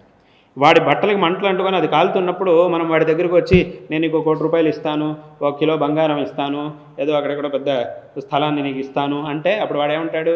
ముందు దీన్ని ఆర్పుకొని ఆ తర్వాత దాని సంగతి ఆలోచిద్దామని అంటాడు. అంటే దాని గురించి వాడికి ఇదే లేదు, వాడికి అటువైపు వాడి దృష్టే లేదు. వాడి దృష్టి కేవలం దీని మీద తప్ప ఇంకా దేని మీద లేదు. అదే తీవ్రమైనటువంటి ఇచ్ఛ అంటే అది. ఏదైతే మనకు కావాల్సిందో దాన్ని తప్ప ఇంకేది నాకొద్దు అనే దాన్నే తీవ్రమైనటువంటి ఇచ్ఛ. ఇది కావాలి, అది కావాలి అని అంటూ కూర్చుంటే దీన్ని పొందలేము. ఈ 4 సాధనాల్ని అద్వైతంలో చెప్పారు. ఈ 4 సాధనాలు ఎవరికైతే ఉంటాయో వాడే వేదాంత విచారం చేయగలుగుతాడు, వాడే ఆ తత్వజ్ఞానాన్ని పొందగలుగుతాడు అని శాస్త్రం చెప్తుంది. అయితే ఇవన్నీ కూడా శాస్త్రం కోసం చెప్పారు. ఇప్పుడు మనం కొంత ఆలోచన చేసి లౌకికమైనటువంటి పనుల్లో వీటిలో ఉపయోగం ఎంతవరకు ఉంది అనేదాన్ని మనం ఆలోచిద్దాం. ఇవి కేవలం శాస్త్రంలో చెప్పినటువంటి సాధన కోసం మాత్రమే కావాలి అని ఏం లేదు. లోకంలో కూడా అంతే కదా. ఇప్పుడు ఒక పిల్లాడు ఉన్నాడు, చదువుకునే పిల్లవాడు ఉన్నాడు, వాడు పరీక్షలో పాస్ అవ్వాలంటే వాడికి ఈ సాధన చతుష్టయం ఉండాల్సిందే. మొట్టమొదట వివేకం ఉండాలి. ఏమిటి వివేకం? ఇది నా చదువు, దీనివల్ల నాకు ఉపయోగం, నేను జీవితంలో బాగుపడతాను. ఇది వేరే ఈ విద్య నుంచి మనల్ని పక్కకి తప్పించేవి ఏవైతే ఉన్నాయో ఇవన్నీ కూడా నాకు అపకారం కలిగించేవి, కాబట్టి వీటి జోలికి నేను వెళ్ళకూడదు అనే వివేకం మొట్టమొదటి వీడికి ఉండాలి. ఆ వివేకం ఉండాలి పిల్లలకి. తర్వాత రెండోది వైరాగ్యం అంటే ఏమిటి? ఇది నా చదువు కాబట్టి ఇది మాత్రమే నాకు కావాలి, దీనికి ప్రతిబంధకాలు ఏవైతే ఉన్నాయో అవన్నీ నాకు వద్దు అని వదిలిపెట్టేయాలి. మళ్ళీ ఏదో పుస్తకం పెట్టుకొని చదువుతున్నాడు, మనసులో మాత్రం దాన్నే ఆలోచిస్తున్నాడు అంటే మళ్ళీ చదువు సాగదు. దాన్నే వైరాగ్యం. ఆ వైరాగ్యం వీళ్ళకే ఉండాల్సిందే. ఏదో శాస్త్రంలో అద్వైతత్వ సాధన చేసేవాడికి మాత్రమే కాదు, చదువుకునేవాడికి ఇది ఉండాల్సిందే. అలాగే సమాధి షట్కం అంటే ఏమిటి? చదువుకోవడానికి కావాల్సినటువంటి మనోనిగ్రహం ఉండాలి, ఇంద్రియ నిగ్రహం ఉండాలి, అది వాళ్ళకే ఉండాల్సిందే. ఏకాగ్రత ఉండాలి, అవన్నీ కూడా వాళ్ళకే ఉండాలి. ఇక చివరిది ముముక్ష. అక్కడేమో ముముక్ష అంటే నేను ముక్తిని పొందాలి అనే ఇచ్చ. ఇక్కడ ఏమిటి? నేను ఎలాగైనా సరే పరీక్షలో ఉత్తీర్ణుడు అవ్వాలి, నా జీవితంలో నేను నా లక్ష్యాన్ని ఇది సాధించాలి, ఇంత పెద్ద చదువుని నేను చదవాలి, ఇంత గొప్పవాడిని అవ్వాలి అనేటటువంటి లక్ష్యం ఇక్కడ ఉండాలి. అది తప్ప దానికి ప్రతిబంధకాలన్నీ ఏవైతే ఉన్నాయో అవేమీ నాకు ఉండకూడదు అని వదిలిపెట్టాలి. అది తీవ్రమైనటువంటి ఇచ్చ ఇక్కడ ఉండాలి. అప్పుడు అక్కడికి ఏమైంది? శంకరాచార్యుల వారు తమ భాష్యంలో ఈ 4 సాధనాలని చెప్పారు. ఉచ్యతే నిత్యానిత్య వస్తు వివేక, ఇహాముత్రార్థ ఫలభోగ విరాగ, శమదమాది సాధన సంపత్తు ముముక్షుత్వంచ అని ఈ 4 సాధనాలని శంకరాచార్యుల వారు చెప్పారు. అయితే ఇక్కడ ఏమైంది? ఈ 4 సాధనలు, ఈ సాధన చతుష్టయం అనేది ఏదైతే ఉందో ఇది కేవలం అద్వైత తత్వాన్ని సాధన చేయడం కోసం మాత్రమే కాదు, లోకంలో ఏ పనిలో మనం విజయాన్ని పొందాలన్నా కూడా ఈ 4 మనకు ఉండాల్సిందే. కాబట్టి ఆ అద్వైత తత్వం మనకి లోకంలో ఈ రకంగా కూడా ఉపయోగపడుతుంది. ఇలా కూడా మనకు ఆ తత్వం అనేది ఉపయోగపడుతూ ఉన్నది. అంటే అందరినీ ఒక విధమైనటువంటి ఆ సమత్వ దృష్టితో చూడడానికి ఆ తత్వం మనకు ఉపయోగపడుతోంది. అంటే అయితే వ్యావహారిక దశలో ఉన్నాం కాబట్టి ఆ సమత్వ దృష్టితో కొన్ని పనులను మాత్రమే మనం చేయగలుగుతాం. అలాగే అన్ని పనులని ఇష్టం వచ్చినట్టుగా చేయడం కుదరదు. ఇప్పుడు సమత్వ దృష్టి అన్నాం కాబట్టి ఏదో ఇప్పుడు ఇష్టం వచ్చిన వాళ్ళని ఇష్టం వచ్చినట్టుగా చూడడం అంటే అది కుదరదు. అదే చెప్పినారు. వ్యావహారికంలో కొంత మటుకు మనం ఆ సమత్వ దృష్టితో చూస్తూ, ఎందుకంటే ఇప్పుడు మనిషి ఏం చేస్తున్నాడు, ఎక్కడ సమత్వ దృష్టితో చూడాలో అక్కడ చూడట్లే, ఎక్కడ సమత్వ దృష్టితో చూడాల్సిన అవసరం లేదు అక్కడ సమత్వ దృష్టితో చూస్తే రెండింటి వలన మనకి ఇబ్బందే, ప్రమాదమే. కాబట్టి అలా కాకుండా వ్యవహారంలో కొంతవరకు ఆ ఐక్య దృష్టి అనేది ఉండాలి. ఈ సాధనాల యొక్క అనుష్ఠానం మనకి వ్యవహారంలో కావాలి. కాబట్టి ఈ వ్యావహారిక ప్రపంచంలో అద్వైతాన్ని మనం ఎలా ఉపయోగించుకోవాలి అని అంటే, మొట్టమొదట ఆ అద్వైతాన్ని రెండుగా మనం చూడాలి. రెండుగా చూడటం అంటే ఏమిటి? ఒకటి ఆ తత్వం, అన్ని చోట్ల ఉన్నటువంటి ఆ చైతన్యం, ఏకతత్వం. రెండోది ఆ సాధనాలు. వీటన్నిటినీ పెట్టుకుంటే మనకి వ్యవహారంలో చాలా ఉపయోగపడుతుంది. మనం ఎంతో ఉత్కృష్టమైనటువంటి స్థితికి రాగలుగుతాం. కాబట్టి ఇది వ్యవహారానికి. ఇంకా పారమార్థికమైనటువంటి స్థితిలో ఎలాగో అద్వైతాన్ని మనం సాధించిన తర్వాత దాన్ని సాక్షాత్కారం చేసుకొని మోక్షాన్ని పొందడం అనేటటువంటి పారమార్థిక ప్రయోజనం అది ఎలాగో ఉండనే ఉంది. ఈ వ్యవహారంలో దీని ద్వారా మనం ఎలా ప్రయోజనాన్ని పొందాలి అంటే ఈ రకంగా మనం దీని ప్రయోజనాన్ని పొందాలి. ఇదే అద్వైత సిద్ధాంతం ప్రచారంలో కానీ అద్వైత సిద్ధాంతంలో విశేషమైనటువంటి కృషి ఈ దక్షిణాంనాయ శృంగేరి శారదాపీఠం ఆదిశంకర్ల నుంచి ఇప్పటిదాకా ఎంతో భారతదేశంలో చాలా గొప్పగా ఉంది గురువారు. ఈ అవిచ్ఛిన్న గురు పరంపరలో ఈ అద్వైత సిద్ధాంతాన్ని ఒక్కొక్క గురువు ఒక్కొక్క విధంగా ఈ ఎన్నో తరాలుగా వాళ్ళు ప్రభావితం చేస్తూ ఉన్నారు. ప్రత్యేకమైనటువంటి ఈ కార్యాచరణ మన పీఠం ద్వారా కొంత సెలవివ్వండి. ఏ విధంగా ప్రత్యేకంగా అంటే ఇప్పుడు వెనకటి నుంచి ఇప్పుడు దీనికి ఆ అద్వైత విద్య అనేది ఏదైతే ఉందో దాన్నే మనం బ్రహ్మ విద్య అని అంటాం. దాన్ని పరంపరగా ఎందుకంటే దానికంతా ఒక సంప్రదాయం ఉంది. ఈ విద్యను అభ్యసించాలి అంటే దానికి ఒక సంప్రదాయం అనేటటువంటిది ఉంది. ఇప్పుడు శంకరాచార్యుల వారు ఒక భాష్యాన్ని కనుక మనం తీసుకుంటే దాంట్లో భాష్యంలో ఉన్నటువంటి ఈ వాక్యానికి ఇలా అర్థం చెప్పాలి అనేటటువంటి దానికి ఒక పద్ధతి ఉంది. కాబట్టి ఇప్పుడు ఎవరో కొత్తగా ఏదో ఆ పుస్తకం తీసి నాకు సంస్కృతం చదవడం వచ్చు అని చెప్పి ఎవరైనా పుస్తకం తీసి ఆ వాక్యాన్ని చదివితే అది అర్థం అయ్యేది కాదు. దానికి ఒక పద్ధతి ఉంది. ఆ పద్ధతి మనకు ఎక్కడి నుంచి వచ్చింది అని అంటే ఇప్పుడు మా గురువు గారు చెప్పారు, వారికి వారు గురువులు ఇలా వెళ్తూ పోతే అది ఎక్కడికి వరకు వెళ్తుంది? దాన్ని మనం చెప్తాం సదాశివ సమారంభం శంకరాచార్య మధ్యమం అస్మదాచార్య పర్యంతం అని చెప్తాం. ఇప్పుడు మాకు అస్మదాచార్యులు మా గురువు గారు, వారికి వారి గురువులు అది ఎక్కడికి వెళ్ళి ఆగుతుంది అని అంటే ఈశ్వరుడి దగ్గర ఆగుతుంది. భగవంతుడు మళ్ళీ ఇంకా భగవంతుడికి ఇంకో గురువు లేడు కాబట్టి ఈశ్వరుడి దగ్గర ఆగుతుంది. కాబట్టి ఆ పారంపరికమైనటువంటి ఆ శాస్త్ర విద్య అనేది ఏదైతే ఉందో దానికి ఒక సంప్రదాయం ఉంది. ఆ సంప్రదాయం ప్రకారంగా ఏ వాక్యానికి ఎలా అర్థం చెప్పాలి, మన ఇష్టం వచ్చినట్టుగా వాక్యాలకు అర్థం చెప్తే కుదరదు. దానికి ఆ పౌర్వాపర్యం అంతా కూడా చూసి మనం అర్థం చెప్పాలి. లేకపోతే ఇప్పుడు ఏమైంది, భగవద్గీతలో ఒక వాక్యం ఉంది, చివరికి ఒక వాక్యం ఉంది. కృష్ణుడు ఒక వాక్యం చెప్పాడు, ఏమిటి? యథేచ్ఛసి తథాకురు అన్నాడు. అర్జునుడితో అన్నాడు యథేచ్ఛసి తథాకురు అన్నాడు. ఏమిటి దాని అర్థం? యథేచ్ఛసి తథాకురు అంటే సంస్కృతంలో నీకేమనిపిస్తుందో అది చెయ్యి, నీకు ఇష్టం వచ్చినట్టు చెయ్యి అన్నాడు. అంటే మరి అయితే ఏముంది, భగవద్గీతలో కృష్ణుడే చెప్పాడు కదా, నీ ఏది ఇష్టమో అది చెయ్యి అన్నాడు, కాబట్టి నా ఇష్టం వచ్చినట్టు నేను చేస్తానంటే దాని అర్థం అలా కాదు. కేవలం ఆ వాక్యాన్ని మాత్రం తీసుకుంటే మనకు అంత అలా కనబడుతుంది, కానీ ముందు ఉంది వెనకాలే ఉంది, అదంతా కూడా మనం చూడాలి. కృష్ణుడు ఏం చేశాడు, మొత్తం ఆ తత్వాన్ని మొత్తం అర్జునుడికి ఉపదేశించి చివరిగా అన్నాడు, ఇంకా నీకేం చేయాలని, నేను చెప్పాల్సిందంతా చెప్పాను, ఇంకా నీకేం చేయాలనిపిస్తుందో నువ్వు చెయ్యి అని చెప్పాడు. అందులోనూ కృష్ణుడు నేను చెప్పింది చెయ్యి అని చెప్పకుండా నీకేమనిపిస్తుందో అది చెయ్యి అని ఎందుకు అన్నాడు? రెండింటికి తేడా ఉంది. నేను చెప్పినట్టు నువ్వు చెయ్యి అని చెప్పాల కృష్ణుడు. ఏమన్నాడు? నేను నీకు చెప్పాల్సింది చెప్పాను, ఇంకా నువ్వు చెయ్యి, నీకు ఇష్టమైంది నువ్వు చెయ్యి అన్నాడు. ఏమిటి రెండింటికి ఏమిటి తేడా అని అంటే, ఇప్పుడు నేను చెప్పాల్సినటువంటి విషయం అంతా చెప్పాను, నువ్వు బుద్ధిమంతుడివి కాబట్టి, నువ్వు ప్రజ్ఞాశాలివి కాబట్టి దీంట్లో ఏది మంచి అనేదాన్ని నువ్వే తెలుసుకొని ఇంకొకటి బలవంతం లేకుండా, ఇంక వాడెవడో నన్ను బలవంతం పెట్టాడు కాబట్టి నేను చేస్తున్నాను అనకుండా నువ్వే నేను దీన్ని చేయడం ద్వారా నాకు మంచిది అనేటటువంటి భావనను తెచ్చుకొని నీ అంతటా నువ్వు ఈ పని చేయి. అంతే తప్ప ఏదో కృష్ణుడు బలవంతంగా వాడి చేత చేయించాడు అనే మాటకు అవకాశం ఇవ్వకు, అలా అవకాశం ఇవ్వక్కర్లే. ఎందుకంటే రేపు మళ్ళీ అది అర్జునుడికి యుద్ధం చేయడం ఇష్టం లేదు, కానీ కృష్ణుడు ఏం చేశాడంటే ఊరికే వాడిని బలవంత పెట్టి వాడిని మభ్యపెట్టి ఏదో అర్జునుడి చేత యుద్ధం చేయించాడు అనే మాటకు అవకాశం రాకూడదు. కృష్ణుడు చెప్పాల్సిందంతా చెప్పాడు. అయితే అర్జునుడు ఏం చేశాడు, దాంట్లో ఉన్నటువంటి సారాన్ని గ్రహించాడు. వీడు కనుక బుద్ధిమంతుడైతే దానిలో ఉన్న సారాన్ని గ్రహించాలి, గ్రహించి దాన్ని చెయ్యాలి. స్వతంత్రంగా తన ఇచ్ఛతోనే చెయ్యాలి. తానే అంటే ఇప్పుడు ఒక పనిని నేను దీన్ని చెయ్యాలి అని వాడంతట వాడే సంకల్పించి ఆ పనిని చేస్తే అది సరైనటువంటి ఎవరి ఒత్తిడి లేకుండా వీడంతటి వీడే అది చెయ్యాలి. అయితే వీడు నేను ఈ పని చెయ్యాలి అనే ఆలోచన వీడికి రావాలంటే పెద్దవాళ్ళ మార్గదర్శనం కావాలి. ఆ కావాల్సిన మార్గదర్శనాన్ని కృష్ణుడు చేశాడు. అది కృష్ణుడు ఉపదేశం చేసిన తర్వాత అర్జునుడు ఏం చేశాడంటే తన బుద్ధితోనే తన తెలివితేటలతోనే ఉన్న విషయాన్ని తెలుసుకొని దాన్ని మనస్సులో బాగా విచారించి సరే ఇలా చేయడం సరి అని అనుకుని వాడంతటి వాడు యుద్ధం చేశాడు. కాబట్టి ఏదో కృష్ణుడు బలవంతంగా ఏదో మభ్యపెట్టి వాడి చేత యుద్ధం చేయించాడని లేదు అక్కడ. కాబట్టి అందుకోసం కృష్ణుడు అక్కడ ఏమన్నాడు, నీకు ఇష్టం వచ్చింది చెయ్యి అన్నాడు. ఇదంతా అర్థం మనం చెప్పాలంటే ఏం చేయాలి, ఊరికే ఆ ఒక వాక్యం పెట్టుకుంటే కుదరదు. ముందేం చెప్పారు, వెనకాల ఏం చెప్పారు, అదంతా కూడా మనం చూడాలి, చూసి అర్థం చెప్పాలి.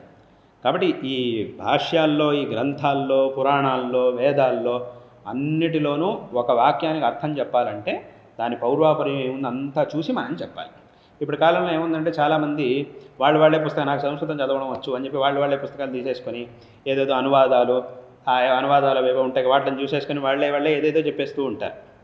ఇప్పుడు అంటే ఒక ఉదాహరణ చెప్పాలంటే ఒకసారి ఒక ఆయన వచ్చాడు నా దగ్గరికి, వచ్చి చెప్పాడు, ఏమండి మా స్వామివారు మా అబ్బాయి ఉన్నాడు, వాడికి ఉపనయనం చేశాం, వాడికి రోజు సంధ్యావందనం చేయించాం, అయింది. ఈ మధ్య వాడు సంధ్యావందనం చేయడం వదిలేశాడు అని అన్నాడు. ఎందుకు అలా అన్న, మా అబ్బాయి ఎవరో వేదాంతం పాఠం చెప్తాడట, ఆ వేదాంతం పాఠం చెప్తున్నాడు, ఆయన దగ్గరికి వెళ్తున్నాడు రోజు అని అన్నాడు. సరే దానికి దీనికి ఏమి సమస్య, వేదాంత పాఠానికి వెళ్తున్నాడు, సరే సంధ్యావందనం ఎందుకు వదిలేస్తున్నాడు అని అంటే దానికి ఆయన చెప్పాడు.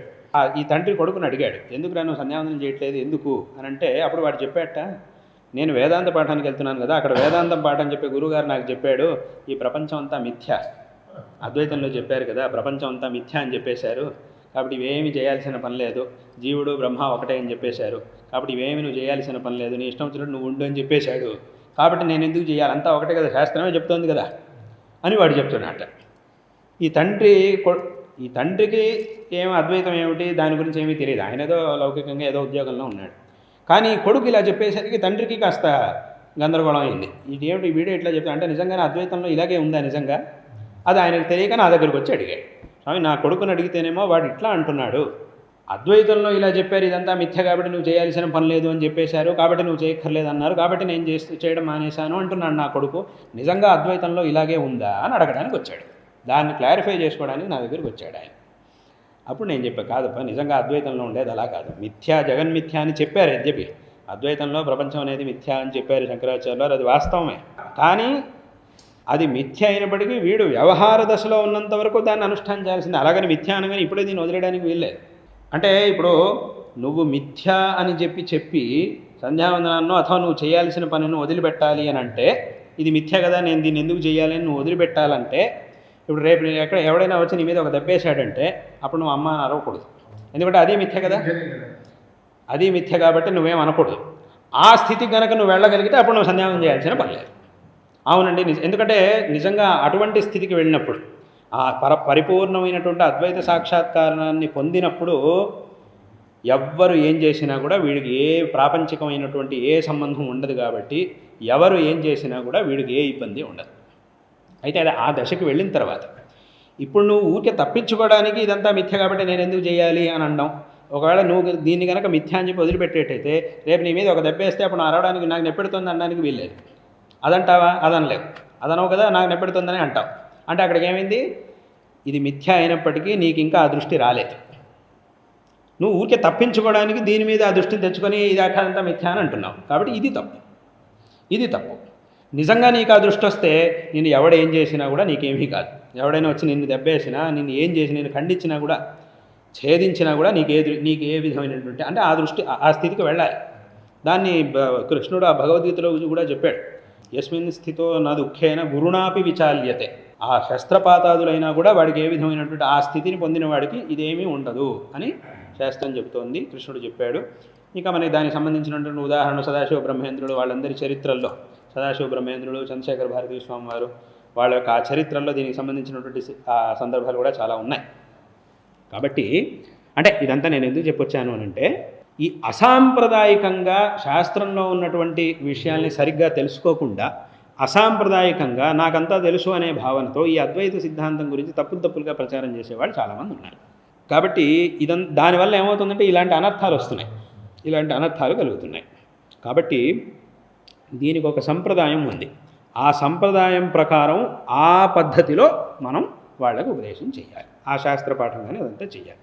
అటువంటి ఒక అధ్యయన పరంపర, ఒక సంప్రదాయం అది అనాది కాలంగా అదే ఆరంభకాలం నుంచి ఈ పీఠంలో పరంపరగా వస్తూ ఉన్నది. అందుకే ఇక్కడ మాకు వేదాంత పాఠం దీన్నంతా కూడా ఇంకెవరూ చేయరు, స్వయంగా గురువుగారే పాఠం చేస్తారు. మాకు మా గురువుగారు చేశారు, వారికి వారు గురువుగారు చేశారు.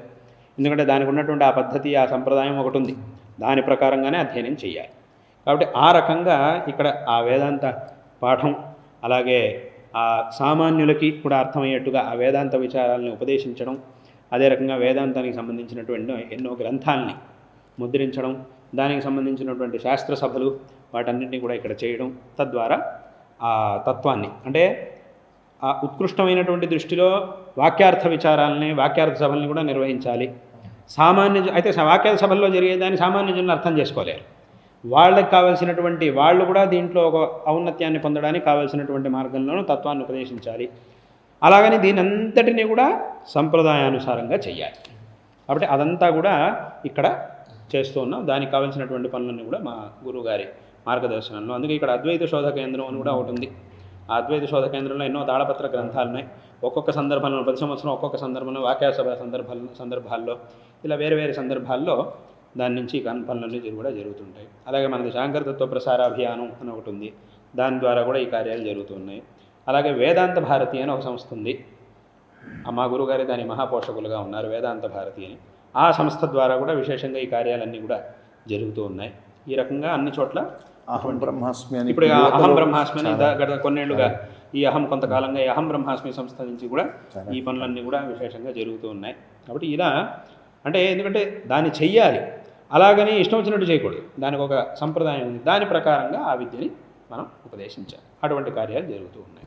ఇప్పుడు ఈ అద్వైత ప్రచారంలో కానివ్వండి, ఇవాళ భారతదేశంలో తమరు సెలవిచ్చిన సనాతన ధర్మం కానీ, అనుష్ఠానము ఒక గురువు ఎలా ఉండాలంటే తార్కాణం కానీ నాటి నుంచి నేటి వరకు చూస్తూ ఉన్నాము. ఇకపోతే ప్రస్తుత పీఠాధీశ్వరులు మన గురువుగారు మహాసన్నిధానం వారు ఈ 50 ఏళ్ల ప్రస్థానం, వారు సన్యాసత్వం తీసుకొని ఇప్పటిదాకా కూడా ఒక ఆ తేజస్సు వారిలో ఉండే శారదాంబ అమ్మవారు, ఆదిశంకరులు, పరమేశ్వరులు, ఆ శిష్యుడి యొక్క దృష్టి ఎన్ని రకాలుగా అన్ని రకాలు వారు ఈ 50 ఏళ్ల ఈ ప్రస్థానాన్ని సువర్ణ భారతిగా మనమంతా శిష్యులు తమరి మార్గదర్శనంలో జరుపుకుంటున్నాము. జగద్గురు విధుశేఖర భారతీ స్వామివారి దృష్టిలో జగద్గురు శంకరాచార్య భారతీతీర్థ స్వామి వారి యొక్క దృక్కోణాన్ని మాబోటి వాళ్ళకి అర్థమయ్యేట్టుగా ఈ సువర్ణ భారతి మా గురువు గారు వారి యొక్క ప్రధానమైనటువంటి ఉద్దేశం ధర్మ ప్రచారం జరగాలి, అందరూ కూడా ధార్మికమైనటువంటి ఆచరణ చెయ్యాలి, ప్రతి ఒక్కరూ వాళ్ళ జీవితంలో ధార్మికమైనటువంటి ఆచరణ చెయ్యాలి, ఆ ఆచరణకి కావలసినటువంటి జ్ఞానాన్ని కూడా అందరూ పొందాలి, దాని మీద శ్రద్ధని తెచ్చుకోవాలి. దాని మీద వచ్చేటటువంటి ఇప్పుడు ధర్మాచరణ అని చెప్పిన వెంటనే ధర్మ ప్రచారం ధర్మాచరణ చెయ్యాలి అన్న వెంటనే చాలామందికి ఒక ప్రశ్నలు వస్తాయి, చాలా రకరకాల ప్రశ్నలు వస్తాయి. అది మనిషి స్వభావం. ఇప్పుడు ఏదైనా ఒక కొత్త విషయాన్ని మనం విన్న వెంటనే దానికి సంబంధించినటువంటి అనేక ప్రశ్నలు మన మనసులో ఉద్భవిస్తాయి. ఇదేమిటి, ఇదెందుకు చేయాలి, అదెందుకు చేయాలి, ఇవన్నీ కూడా వస్తాయి. ఆ ప్రశ్నలన్నిటి కూడా మనం సమాధానం తెలుసుకొని అనుష్ఠించాలి. కాబట్టి ఈ రకమైనటువంటి అంటే జనాలందరూ కూడా ధర్మాచరణ చేయాలి, తద్వారా శ్రేయస్సుని పొందాలి, ఆ ధర్మ మార్గానికి కావలసినటువంటి జ్ఞానాన్ని, ఆ పరిజ్ఞానం, ధర్మ అవగాహనని అందరూ పొందాలి. తద్వారా ఈ సనాతన ధర్మం అనేది ఉత్కృష్టంగా ఆచరింపబడుతూ ఉండాలి నిరంతరం. శాస్త్రంలో చెప్పబడినటువంటి ఆ ధర్మాల యొక్క ఆచరణ ఇదంతా కూడా నిరంతరం జరగాలి అనేటటువంటిది వారి యొక్క ప్రధానమైనటువంటి ఉద్దేశం. అందులోనూ మన వేదశాస్త్ర విద్యలు, ఈ వేదశాస్త్ర విద్యలు ఇవన్నీ కూడా విశేషంగా ప్రచారం అవ్వాలి. ఈ వైదిక సంప్రదాయం అనేది అనాది కాలంగా వచ్చినటువంటి వైదిక సంప్రదాయం అది ఏమీ విచ్ఛిన్నం కాకుండా జరగాలి, అందరూ కూడా బాగుండాలి. అది వారి యొక్క ముఖ్యమైనటువంటి ఉద్దేశ్యం. దీనికోసం ఈ 50 సంవత్సరాల్లో ఇదంతా కూడా ఊరికే ఏదో ఉపదేశం చేయడం, శిష్యులకు మాత్రమే ఈ విషయాలు మీరు ఇలా ఉండాలి, అలా ఉండాలి, ఇలా చేయాలి, అలా చేయాలి అని చెప్పి వదిలేయడం, తాము మాత్రం ఇష్టం వచ్చినట్టుగా ఉండడం అని కాదు. స్వయంగా గురువులు ఆచరించి దీన్ని మనకి చూపిస్తూ ఉన్నారు. ఈ 50 సంవత్సరాల్లో స్వయంగా వారు మా గురువులు దీనంతటిని కూడా ఆచరించి మనకి చూపిస్తూ ఉన్నారు. ప్రతిరోజు వారి యొక్క ఆ కార్య శైలి ప్రాతకాలం నుంచి రాత్రి వరకు అన్నీ కూడా మా గురుగారు చేసేటువంటి అనుష్ఠానాలు కానీ, భక్తులకి దర్శనం ఇవ్వడం, ఇవన్నీ కూడా అందరూ చాలామంది చూసినటువంటి వాళ్ళే, చాలామంది తెలుసుకున్నటువంటి వాళ్ళే. అదే ఒకే విధమైనటువంటి పద్ధతి. ఇప్పుడు అప్పటి నుంచి 50 సంవత్సరాల క్రితం ఎలా ఉండిందో అప్పుడు ఆరంభకాలంలో ఇవాళ కూడా అదే రకంగా ఉంది. ఈ భవిష్యత్తులోనూ అలానే ఉంటుంది. ఫలానా సమయం అంటే ఫలానా కార్యం, ఇది పాఠకాలం, ఇది పాఠం చేసేటటువంటి కాలం, ఇది అనుష్ఠానం యొక్క కాలం, ఇది చంద్రమౌళీశ్వర పూజ చేసేటటువంటి కాలం, ఇది భక్తులకు దర్శనం ఇచ్చేటటువంటి సమయం. ఈ రకంగా ఆయా కాలాల్లో అదే రకమైనటువంటి పనులు అట్లాగే జరుగుతూ ఉంటాయి. ఇప్పుడు ఎలాగైతే మనం చూస్తాం, సూర్యోదయం అవుతుంది, ఈ సమయానికి సూర్యోదయం, ఈ సమయానికి వర్షం పడాలి, ఈ సమయానికి సూర్యుడు రావాలి, ఈ సమయానికి చంద్రుడు రావాలి, అవి ఎలాగైతే అట్లాగే జరుగుతూ ఉంటాయో అదే రకంగా మా గురువుల యొక్క కార్యాలు ఇవన్నీ కూడా జరుగుతూ ఉంటాయి. ఇప్పుడు మీరందరూ చూశారు కదా, మా గురుగారు 2012-13 సంవత్సరాల్లో దాదాపు 14 నెలల కాలం విజయయాత్ర చేశారు. దాంట్లో మన ఆంధ్రదేశంలోనూ చేశారు, తమిళనాడు, కేరళ, కర్ణాటకలో ఇక్కడంతా కూడా యాత్ర చేశారు. 14 నెలల విజయ యాత్రలో ప్రతిరోజు మాకు శాస్త్ర పాఠం చెప్పేవారు. మీరు చూశారుగా, పొద్దున్న నుంచి రాత్రి వరకు ఎన్ని పనులు, ఎన్ని చోట్లకి వెళ్ళేవాళ్ళు, ఎన్ని చోట్లకి వెళ్ళేవారు, ఎన్ని చోట్ల సభలు, ఎంతమంది జనాలు అన్నీ కూడా జరుగుతుండేవి. కానీ ఆ రోజు ప్రతిరోజు కూడా మాకు శాస్త్రపాఠం అనేది పొద్దున్న జరుగుతూనే ఉండేది. ఏ ఒక్కరోజు కూడా విడిచింది లేదు. అంటే ఏమిటి, వాస్తవంగా ఒక పాఠశాలలో కేవలం అధ్యాపన శాస్త్రాలని పాఠం చెప్పడం కోసమే ఎవరైతే అధ్యాపకులు ఉంటారో వాళ్ళు కూడా బహుశా నా ప్రకారం అంత పాఠం చేసి ఉంటారు. అంటే వాళ్ళ పని కేవలం పాఠం చేయడం కోసమే వాళ్ళు పాఠశాలలో ఉన్నారు. వాళ్ళు కూడా బహుశా నా ప్రకారం ఇంత సరిగ్గా ఈ రకంగా నియమంగా పాఠం చేసి ఉండరు. అదే రకంగా అనధ్యయనాలు తప్ప మిగతా అన్ని రోజులు మాకు పాఠం జరుగుతూ ఉండేది. ప్రతిరోజు ఫలానా సమయానికి పాఠం అని జరుగుతూ ఉండేది. అంటే ఇక్కడ మనం చూడవలసింది ఏంటంటే, శాస్త్ర ప్రచారం చేయడం, వేదశాస్త్రాల ప్రచారం చేయడం అని అంటే ఏమిటి, వేద పండితులకు కావాల్సినటువంటి ప్రోత్సాహధనం ఇవ్వడం, వాళ్ళకి సన్మానం చేయడం, ఏదో సభలు చేయడం, అంత మాత్రం చేస్తే అది కూడా ఒక రకమైనటువంటి శాస్త్ర ప్రచారమే, అది కాదనట్లేదు.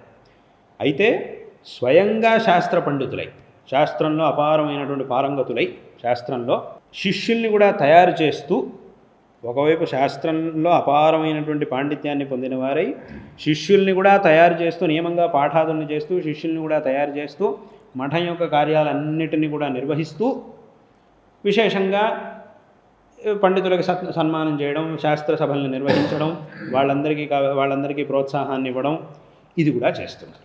అంటే ఏమిటి, స్వయంగా శాస్త్రంలో పారంగతులై శిష్యుల్ని తయారు చేస్తూ, ఎందుకంటే మా గురుగారు శాస్త్ర పారంగతులు అంటే అదేదో ఊరికే ప్రశంసగా స్థుతిగా చెప్పే వాక్యం కాదు. మా గురుగారు శాస్త్రాధ్యయనం చేసిన వాళ్ళు ఉన్నారు. మొట్టమొదట మా గురుగారు ఒకసారి పాఠం చెప్పినప్పుడు ఒక ఆయన చదివినటువంటి విద్యార్థులు ఉన్నారు. ఆయన ఇప్పుడు ఇక్కడ మన పెద్ద పండితుడుగా ఉన్నారు. ఆయన ఎన్నో గ్రంథాలను రాశారు. మళ్ళీ మా గురుగారు న్యాయశాస్త్రం చదివినటువంటి ఆయన ఉన్నారు, నవీన్ హొళ్ళ గారు అని ఒక ఆయన ఉన్నారు. ఆయన ఎన్నో గ్రంథాలని, ఆ తర్వాత న్యాయశాస్త్రంలో ఆయన మంచి ప్రౌఢమైనటువంటి గ్రంథాలని రచించాడు. దానికంతా ఆయన అధ్యయనం చేసింది మా గురుగారి దగ్గర. అది ఎప్పుడు అంటే దాదాపుగా చాలా 30 సంవత్సరాల క్రితం మా గురుగారు ఆయనకు పాఠం చేశారు. అప్పుడు కూడా చాలా యాత్రలు జరుగుతుండే. ఆ అఖిల భారత యాత్ర కూడా జరిగింది. అప్పుడు కూడా పాఠం చేశారు. ఆ తర్వాత ఇక్కడ మన పాఠశాలలో ప్రస్తుతం ఇక్కడ వరిష్ఠ అధ్యాపకులుగా ఉన్నారు నాగరాజు భట్ గారు అని ఉన్నారు, విద్వాంసులు. ఆయన కూడా మా గురుగారి దగ్గర న్యాయశాస్త్రం చదివారు, పెద్ద పండితులుగా ఆయన తయారయ్యారు. కాబట్టి ఇదంతా కూడా మనకి ప్రత్యక్షంగా మా గురువుల దగ్గర చదివినటువంటి పండితులు. ఆ తర్వాత 3వసారి మా గురుగారు శాస్త్ర పాఠం చేసినప్పుడు మాకు చేశారు. మొట్టమొదటి చేసింది ఒక ఆయనకి, ఆ తర్వాత ఆయనకి చేశారు. మూడో పర్యాయంలో మాకు పాఠం చేశారు, విశేషంగా మాకు అనుగ్రహం చేశారు. కాబట్టి ఈ రకంగా స్వయంగా శాస్త్ర పండితులై ఈ అనుష్ఠానాదులన్నిటినీ కూడా చేస్తూ వీటికి కూడా విచ్చిత్తి రాకుండా అన్ని కార్యాలని చేయడం అని అంటే అది మనం కేవలం గురువుగారిలో మాత్రమే చూడడానికి సాధ్యమవుతుంది. ఇంకెక్కడా కూడా మనం అంటే ఇందులోనూ ఇంకో విషయాన్ని మీరు చూడాల్సింది ఏమిటంటే శాస్త్ర పాండిత్యం అని చెప్తున్నాం. శాస్త్ర పాండిత్యం అంటే అందులోనూ ఎటువంటి శాస్త్ర పాండిత్యం? చాలా ఉత్కృష్టమైనటువంటి శాస్త్ర పాండిత్యం. ఎవరైతే పండితులుగా ఉన్నారో వారికి కూడా ఆశ్చర్యం కలిగించేటటువంటి పాండిత్యం. ఏదో శాస్త్రంలో 4 విషయాలు తెలుసు, ఏదో 4 మాట్లాడేస్తాం అయిపోయింది అన్నట్టు కాకుండా పండితులకు కూడా ఏదైనా సందేహాలు వచ్చినప్పుడు వాళ్ళు అదే అధ్యయనం చేశారు. చిన్నప్పటి నుంచి వాళ్ళు అధ్యయనం చేసినటువంటి శాస్త్రం. ఆ శాస్త్రంలోనూ వాళ్ళకి ఏదైనా సందేహాలు వచ్చినప్పుడు అది గురువుగారి దగ్గరికి వచ్చి అడుగుతారు. దానికి సరైనటువంటి పరిష్కారాన్ని గురువుగారు చెప్తున్నారు. కాబట్టి ఈ రకంగా ఇది ఆ పాండిత్యం అనేటటువంటిది అది. కాబట్టి అటువంటి ఆ పాండిత్యాన్ని దీనంతటినీ కూడా మనం మా గురువుల్లో చూడగలుగుతాం. ఈ రకంగా ఎన్నో కార్యాలు 50 సంవత్సరాల యొక్క ఈ కాలంలో ఎన్నో విధమైనటువంటి కార్యాలని మా గురువుగారు చేసి ఉన్నారు. కాబట్టి వాటన్నిటినీ కూడా చేసి ప్రస్తుతం వాటి యొక్క బాధ్యతల్ని, ఆ మార్గదర్శనాన్ని మాకు చేస్తున్నారు. ఆ బాధ్యతల్ని మాకు అప్పగించారు. ఆ మార్గదర్శనం, దానికి కావాల్సినటువంటి మార్గదర్శనాన్ని కూడా చేస్తూ ఉన్నారు.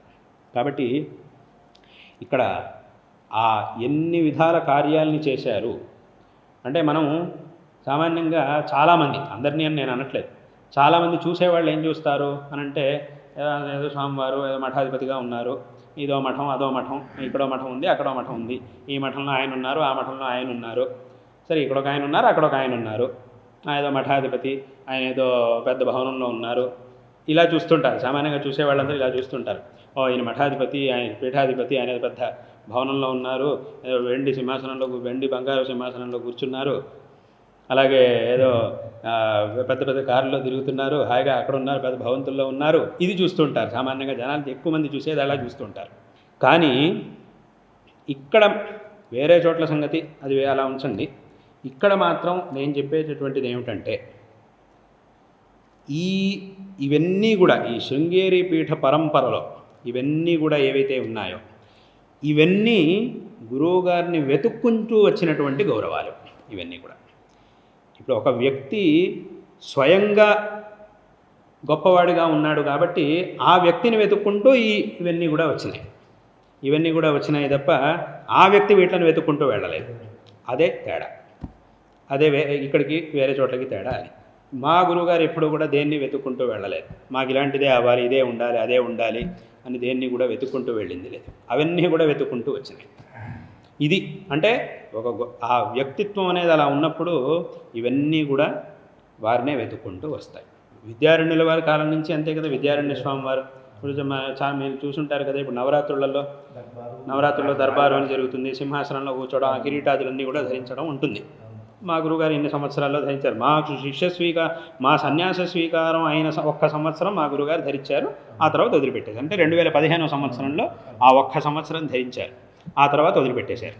ఇంకా చాలా అయిపోయింది. ఇంకా మేము శిష్యులకు అప్పగించాం కాబట్టి ఇంకా మళ్ళీ, ఎందుకంటే అది దాని మీద ఏదో ఆశతోనో వ్యామోహంతోనో ధరించింది కాదు. అది కర్తవ్యం కాబట్టి, సంప్రదాయ పరిపాలన కోసం మాత్రం ధరించారు కాబట్టి, అది విద్యారణ్యుల వారి కాలం నుంచి వచ్చినటువంటి సంప్రదాయ పరిపాలన కోసం ధరించారు కాబట్టి దాన్ని ఇన్నాళ్ళు ధరించాం. మా బాధ్యత ఉంది కాబట్టి ధరించాం. ఇప్పుడు అది అయిపోయింది కాబట్టి అప్పటి నుంచి వదిలిపెట్టేశారు. అప్పుడు చూసేవాళ్ళు కనిపిస్తూ ఈయన ఏమిటి బంగారు సింహాసనంలో కూర్చుంటున్నారు, ఆయన సన్యాసి కదా, ఈ ఆభరణాలు ఇవన్నీ ఎందుకు ధరిస్తున్నారు, ఇదంతా కూడా చాలామందికి అట్లా అనిపిస్తుంటుంది. ఇదేమిటి అని అనిపిస్తుంది. కానీ దాని వెనకాల ఉండేటటువంటి కారణం అది ఏమిటి? వెనకటి నుంచి వచ్చినటువంటి పరంపర. వాస్తవంగా ఆ కాలంలో మహారాజులు చేసినటువంటి వ్యవస్థ ఏమిటి అని అంటే, గురువుగారు ఎక్కడికి వెళ్ళినా కూడా ఇలాగే వెళ్ళాలి, ఈ రాజలాంఛనాలతో, సమస్త రాజలాంఛనాలతో వెళ్ళాలి అని ఉంది. మహారాజులు చేసినటువంటి వ్యవస్థ అది. అయితే అలాగని అన్ని చోట్లకి అలా అవసరం లేదు. అలాగనే ఆ సంప్రదాయం వెనకటి నుంచి వచ్చింది కాబట్టి దాన్ని పరిపూర్ణంగా వదిలిపెట్టడం కుదరదు. కాబట్టి కేవలం ఆ నవరాత్రుల ఆ 10 రోజుల సమయంలో మాత్రం దాన్ని ధరించడం అనేటటువంటి పద్ధతి వెనకటి నుంచి వచ్చింది. కాబట్టి ఇదంతా ఏమిటంటే కేవలం ఆయా సంప్రదాయాల్ని పరిపాలించాలి, వెనకటి నుంచి వచ్చినటువంటి సంప్రదాయాన్ని పరిపాలించడం కోసం వీటన్నిటిని కూడా ధరించడం. కాబట్టి ఇప్పుడు విద్యారణ్య స్వామి వారు వారిని వెతుక్కుంటూ ఇవన్నీ వచ్చినాయి. ఇప్పుడు మహారాజులు వాళ్ళందరూ కూడా వాళ్ళంతట వాళ్ళు దీన్ని సమర్పించి ఇంక నుంచి మా గురువులు ఎక్కడికి వెళ్ళినా కూడా మా గురువులు, మా గురు పరంపర ఎక్కడికి వెళ్ళినా కూడా ఈ రాజలాంఛనాలతోనే వెళ్ళాలి అనేటటువంటి వ్యవస్థని వాళ్ళు చేశారు. కాబట్టి ఆ వ్యవస్థ ప్రకారం, అది వ్యవస్థ అనేది ఉంది కాబట్టి దాని ప్రకారం ఎంచడం అనేటటువంటిది వచ్చింది. కాబట్టి ఎందుకంటే ఇప్పుడు దాని మీద మనకి ఇది నాకు కావాలి అనేటటువంటి భావనతో వెళ్తే ఇంకా ఎన్నో రకాలుగా చేసుకోవచ్చు, ఇంకా చాలా చేసుకోవచ్చు కదా. ఇంకా ఇప్పుడు ఇంకా రకరకాలుగా ఎప్పుడు కావాలన్నా ఎప్పుడు ధరించవచ్చు, అట్లా లేదు. కేవలం ఆ సంప్రదాయ పరిపాలన కోసం. కాబట్టి దీన్ని ఇటువంటి ఈ కార్యాన్ని 50 సంవత్సరాలుగా ఒకే రకంగా ఒకే శైలిలో దాన్ని అలాగే చేసుకుంటూ వచ్చారు. ఈ స్వయంగా శాస్త్రంలో నదీష్ణులై శిష్యుల్ని కూడా తయారు చేశారు. ఈ రకంగా ఎన్నో విధమైనటువంటి కార్యాలని వారు చేస్తూ ఉన్నారు. మా గురువుగారు చేశారు. ఎన్నో సందర్భాల్లో మీరు ప్రత్యేకంగా చూశారు. గురుగారి యాత్రలప్పుడు మన హైదరాబాద్లో అక్కడంతా కూడా చూశారు. ఇప్పుడు ఆ రోజు ఒకరోజు అయితే పొద్దున మాకు పాఠం, మన హైదరాబాద్లో ఉన్నప్పుడు మన శంషాబాద్లో శంకర మఠం ఉంది, అక్కడ కుంభాభిషేకం అయినటువంటి రోజు పొద్దున మాకు పాఠం. ఆ తర్వాత దగ్గరలో ఒక గణపతి గుడిలో ఒక కుంభాభిషేకం. అది అయిపోయిన తర్వాత మన శంకర మఠంలో అన్ని సన్నిధుల్లో కుంభాభిషేకం. అది అయిపోయిన తర్వాత జనాలందరికీ దర్శనం. అది అయిపోయిన తర్వాత మధ్యాహ్నం అనుష్ఠానం ఇత్యాదులు. ఆ తర్వాత అప్పుడు గవర్నర్ గారు వచ్చారు. ఆయన నరసింహన్ గారు ఉండేవారు. అప్పుడు ఆ సమయానికి నరసింహన్ గారు ఉండేవారు కదా, ఆయన దర్శనానికి వచ్చారు. ఆయనకి దర్శనం. ఇంకా ఇలా కొంతమంది మన హైకోర్టు జడ్జి వాళ్ళంతా కూడా దర్శనానికి వచ్చారు. వాళ్ళంతా వచ్చారు. అలాగే అదంతా అయిపోయిన తర్వాత మళ్ళీ సాయంకాలం సభ, గురువందన సభ. ఆ రోజు కుంభాభిషేకం జరిగింది కాబట్టి ఆ గురువందన సభ, మళ్ళీ దాంట్లో భాషణం, గురుగారి భాషణం అవన్నీ. మళ్ళీ రాత్రి చంద్రమౌళీశ్వర పూజ, అదంతా అయ్యేసరికి రాత్రి చాలా ఆలస్యమైంది. మళ్ళీ మర్నాడు పొద్దున అదే సమయానికి మళ్ళీ పాఠం. అది అదే రకంగా జరుగుతూ ఉంటుంది. ఇలా ఇది ఒక రోజుకు ఉదాహరణగా చెప్పింది. ఇలాంటి ఎన్నో రోజులు ప్రతి చోట సమానంగా దాదాపు ప్రతి చోట ఇలాగే జరుగుతుండేది. అదే విధమైనటువంటి కార్యశైలి. కాబట్టి ఈ రకంగా ఇప్పుడు కొంతమంది మమ్మల్ని అడుగుతూ ఉంటారు, మీరు అక్కడికి రండి, ఇక్కడికి రండి, మేము హైదరాబాద్కి రండి, చెన్నైకి రండి. అది కాదు బాబు, మేము అక్కడికి రావాలంటే మాకు ఒక పద్ధతి ఉంది కదా. మా పొద్దున్న నుంచి మధ్యాహ్నం వరకు అనుష్ఠానాదులు జరగాలి. ఆ తర్వాత మధ్యాహ్నం పూజ అదంతా అయ్యి అనుష్ఠానం అంతా అయ్యాక అప్పుడు మేము బయలుదేరాలి. మళ్ళీ సాయంకాలం లోపు మళ్ళీ అక్కడికి చేరుకోవాలి.